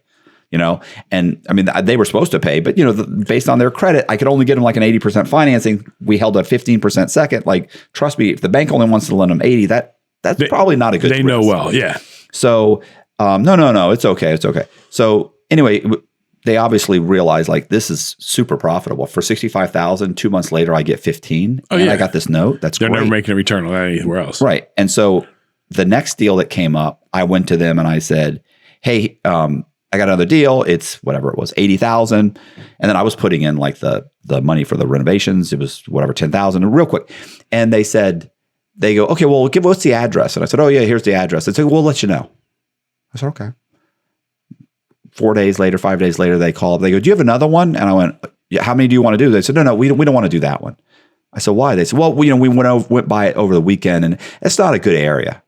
And I went, yeah, but the other one was in the same area. They go, yeah, I know. If we had seen it first, we never would have lent the money. And I went, why? And they said, well, it's just a bad area. I said, yeah, but you understand you looked at the other houses in the area. Yeah, we did. I said, you notice people live there, right? Yeah, people have to live there. They're not lawyers and CPAs and doctors. These are regular normal people. Yeah. Right. And so I gave them another address. Week later, they came back. Yeah, that's not a great area either. And I went, okay, but people live there. And so they called me on a conference call, I remember, because one of them owned an insurance agency. Okay. One was a CPA and one was a lawyer. And we were on speakerphone. And I said, okay, look, so you've looked at these houses and that's it. And they go, we just decided we don't want to invest in those. But give us do you have another couple of addresses? And I said, no, this is the address we're doing. Do you want to lend the money or not? And they were like, well, yeah, but I mean, Matt, we want to be happy with the address. I said, who's making this decision? Well, all of us.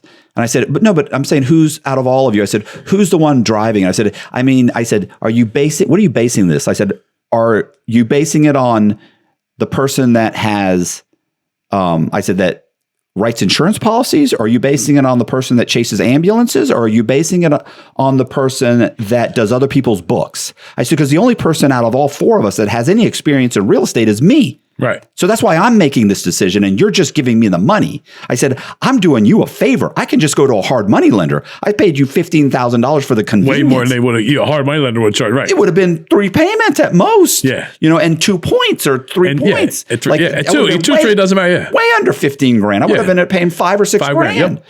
At most. And so anyway, yeah, they were upset that I was snotty to them. But you blow it up. And that's it. That's what I do. I blow deals up fast. If you fuck around and don't do it the way I want to do it, I'm out. Right. Like, do it yourself. I don't give a fuck. Right. I'm not going to screw you over. No. And that's the thing. Like I've had especially in my name. 1 or 2. Yeah. Now, if I was saying, hey, my name is Mr. Black, you brought different story. But it's just, the thing is people, I did for a bunch of doctors. They would send me, hey, listen, we just bought this at auction, fix it, sell it, send us a check, which I did. Right. Fine.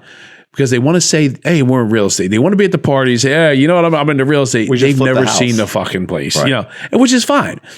But then I came to the point where you got to pay me to do this extra work. Right. Like I'll do it and we'll split off.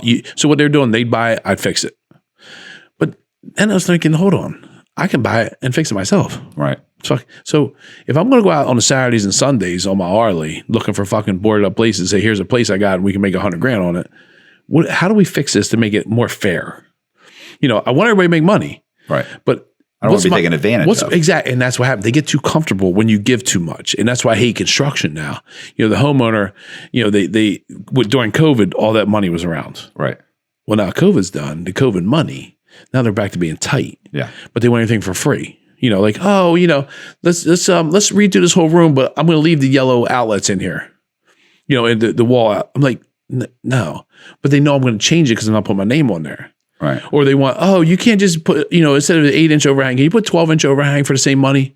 No, that's not the way it works. All right. So that's why my son's struggling with that now because, people just try to take advantage of you in that situation. That's why you need a group of guys that just know, what's going on and just be done with it. Right. Make it easy. I like it seamless. Or you have to do a change order and say, I can do that, but it's going to cost this much more money. and this much, and stop and say, look, and then tax them to the point where they're like, oh, okay, it's not worth it. Not going to change it. Right. And I think the problem is, and I learned this just being a mortgage broker, the clients that came in and were a problem at the beginning, so they're already complaining about the broker fee. They're complaining about the application fee. They're complaining about their interest rate. They're complaining about they're complaining and complaining and complaining at the very beginning.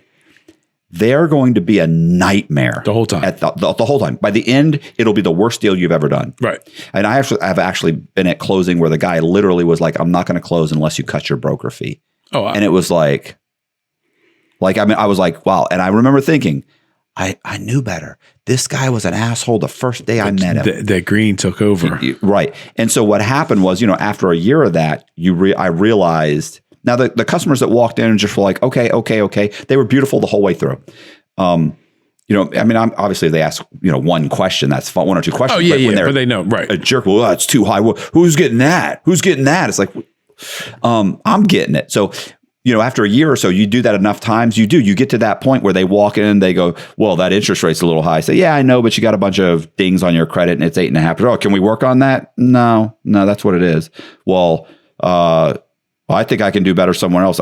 You should go somewhere else. As soon as you say that, as soon as they make, listen, you need the phone number. And if they leave, you should count your blessings. Oh, yeah. You probably just dodge a bullet. But you the don't thing know is they come back. Oh, yeah. And that's when I bang them over the fucking head. Yeah. You want me? Guess what? Now it's going to cost you. Listen, especially especially if I'm changing a document, it's like, no, you've had 3 jobs in the last 2 years in 2 different job fields. Right. No, you can't go anywhere else. Not and tell them the information you just told me. And I know you can't fix these documents that I'm going to have to fix. Yeah, so no, it's 8.5% and a $4,500 broker fee. And take it and shut the fuck up.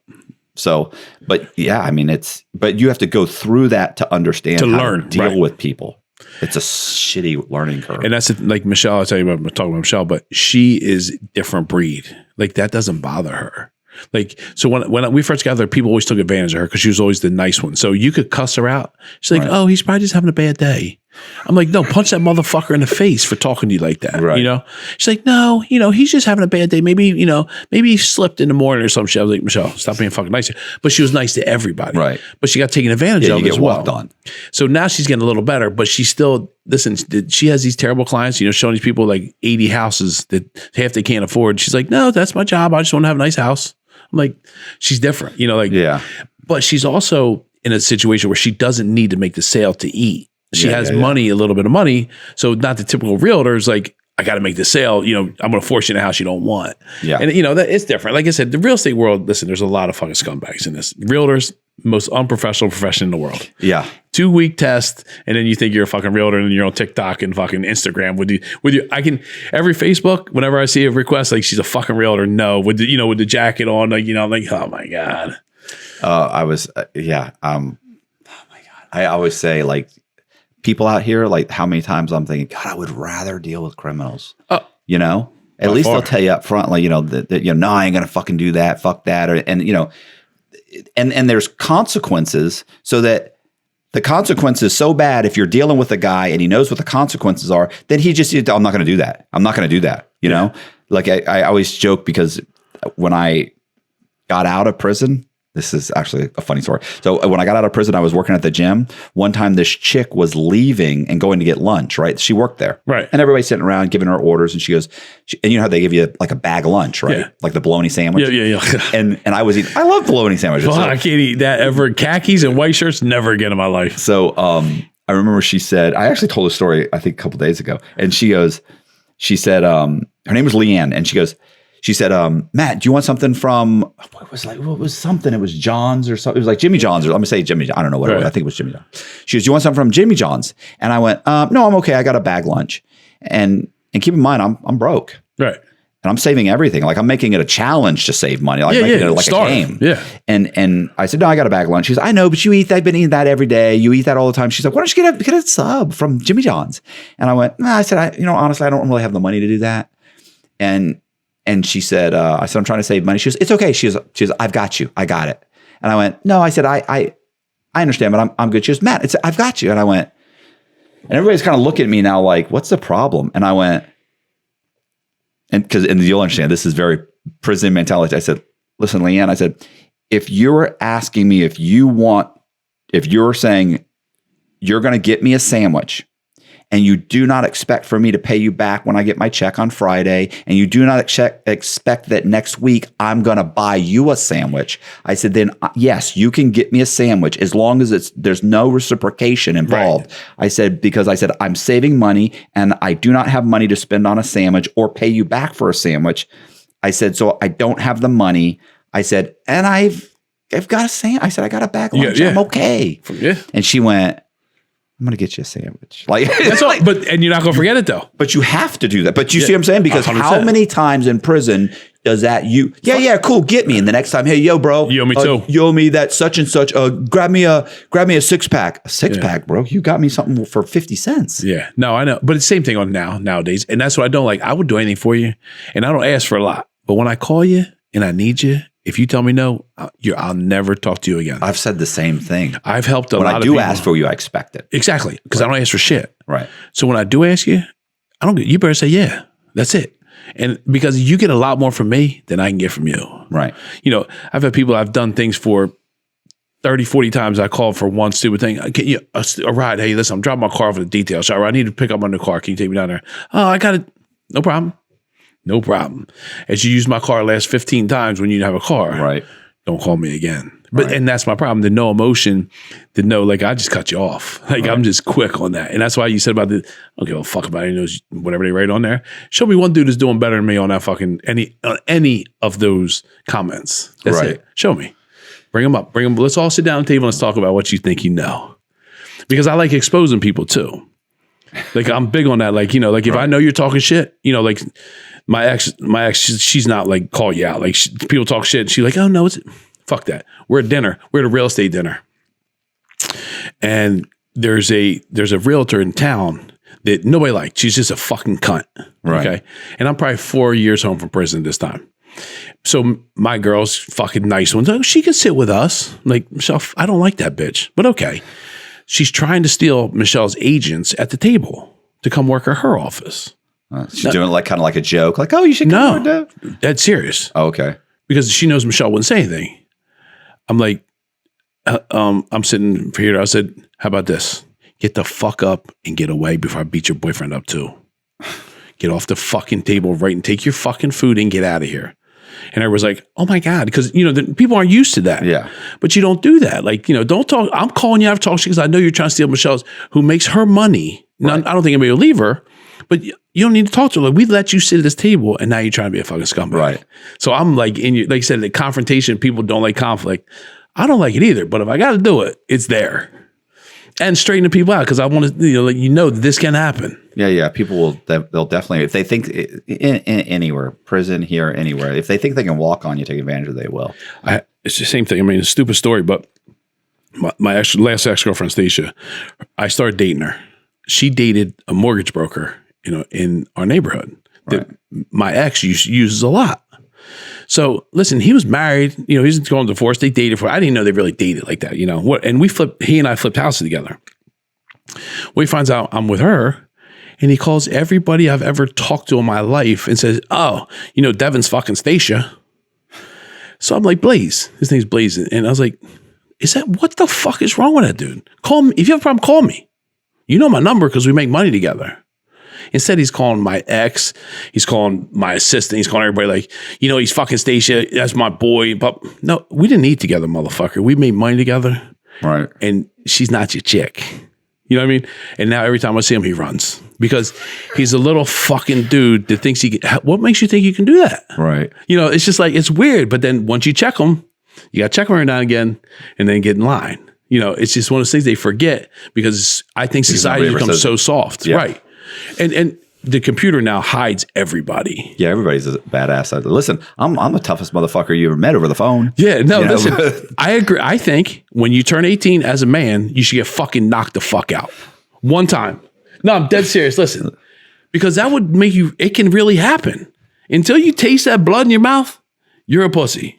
Yeah, you've really been like you watch it in the movies and they get punched like 40 times and they're still going. Bro, every fight I saw in prison, it was brutal. Oh yeah, and these guys are missing teeth. Like fights aren't like in the movies of boom, boom, boom. No, guys have broken noses. They're missing teeth. They're pulling out knives. They look horrific. But listen, that's what happens because these kids and these are behind a computer screen typing this shit.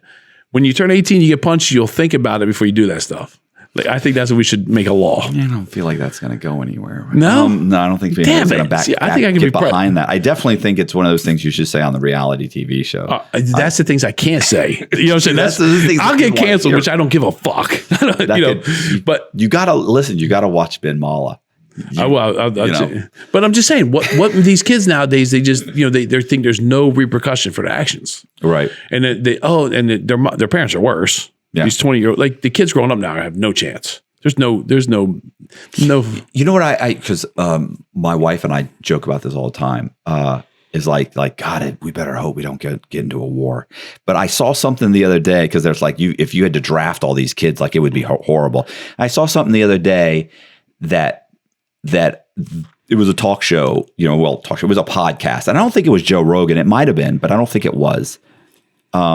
I can't remember who it was, but it was the one guy was joking around about same type of thing. Like, yeah, these like the military can't meet their quotas. Right. Kids don't want to go in the military, and not just that. Like they're either suffering from mental health issues, or they're not. They're just not capable to do it. They're too weak. They can't even meet the basic criteria. They can't do push-ups. They're not physical enough. They don't want to do it. They're scared. They're whatever.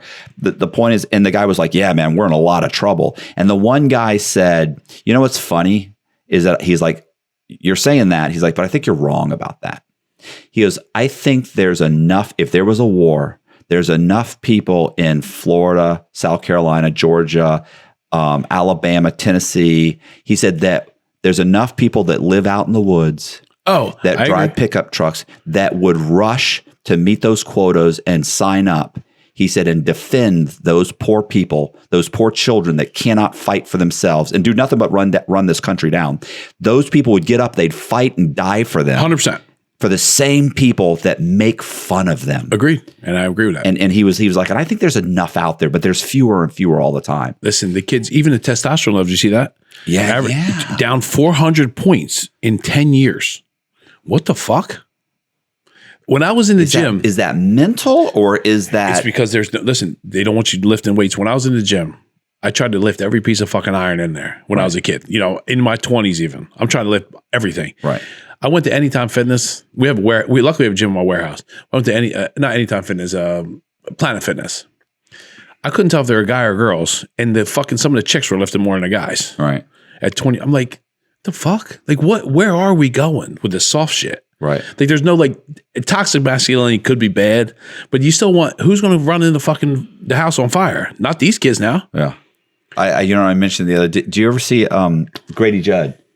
Grady Judd he's in Polk County? Yeah. Polk County. He's the sheriff that does the. Oh, yes. Yeah. He listen, we laugh at those, and and they have these woke reporters ask him questions every once in a while, and he just crushes them. He crushed them. And somebody I interviewed a guy, and he was like, "Yeah, those are the guys that I can't stand, those police and this and that." And I said, I get it, and I understand what you're saying, and maybe he's over the top, but if I call at 2 a.m, that's the guy I want to show up. Yeah. I don't want the guy who's saying, well, wait a second, let's try and figure out what's going on. I want the guy that walks in and grabs everybody and is rude and violates their rights and handcuffs everybody immediately and assumes everybody's guilty and is a bullish asshole and will get everybody and figure it out. Not that soft ass motherfucker. Like that guy's not going to help me. He's not going to chase that guy. Grady Judd's going to run over 4 or 5 fences trying to get to him. And he's going to hit you with a mirror as he's driving by you. You know what I mean? Like, he's gangster. So, but I just, listen, I don't believe you have to be super crazy. I don't want to be any tough guy. I'm not like that at all. I just don't like people talk shit. Like talk shit. I don't care, but don't get in my face and don't fuck with my people. Like you call me today, listen, Devin, somebody walked in, I'll be over in 5 minutes. Like, it's old school kind of, now it's like, oh, well, let's go on YouTube and see what to do. No, motherfucker, let's go handle it. You know what I mean? It's just society's just different now. And it's not getting any better. It's definitely not getting any better. I mean, Jersey's terrible. Florida's a little better because it's a little red down here, but Yeah, I was gonna say it's funny. It's 95%. Everybody looks at Florida and they think, oh, it's all beaches, and they think Miami. But it's really 95% pickup trucks and hunters. And oh yeah, Miami and South Beach Miami isn't what it used to be. Right, but that's not what people think when they think Florida. They Correct. think beaches and pretty girls in bathing suits. There's some hot women here. But a lot of it's it's a lot of just it's very country. It's much more country it is. than it is. Yeah. And like I said, but then you get like two country, like in the West Virginia, where they fuck, Right. their cousins and shit. Like I don't want to be there either. So we got to find a happy medium somewhere where the kids nowadays get a little tougher, a little stronger. I just lost all my West Virginia subscribers. Yeah, you did. I'm sorry, West Virginia. I love you. You got a great college there, but that's it. Hey, I appreciate you guys watching. If you like the video, do me a favor, subscribe to the channel. Also, hit the bell so you get notified of videos like this. We also just started a clips channel. So the link on the clips is, I think it's on like the front page of the channel. It says it's like Matthew Cox Clips. And so we're taking like the best clips per week and putting it on that channel. So if you want to see clips that are short, check that out. I appreciate it. See ya.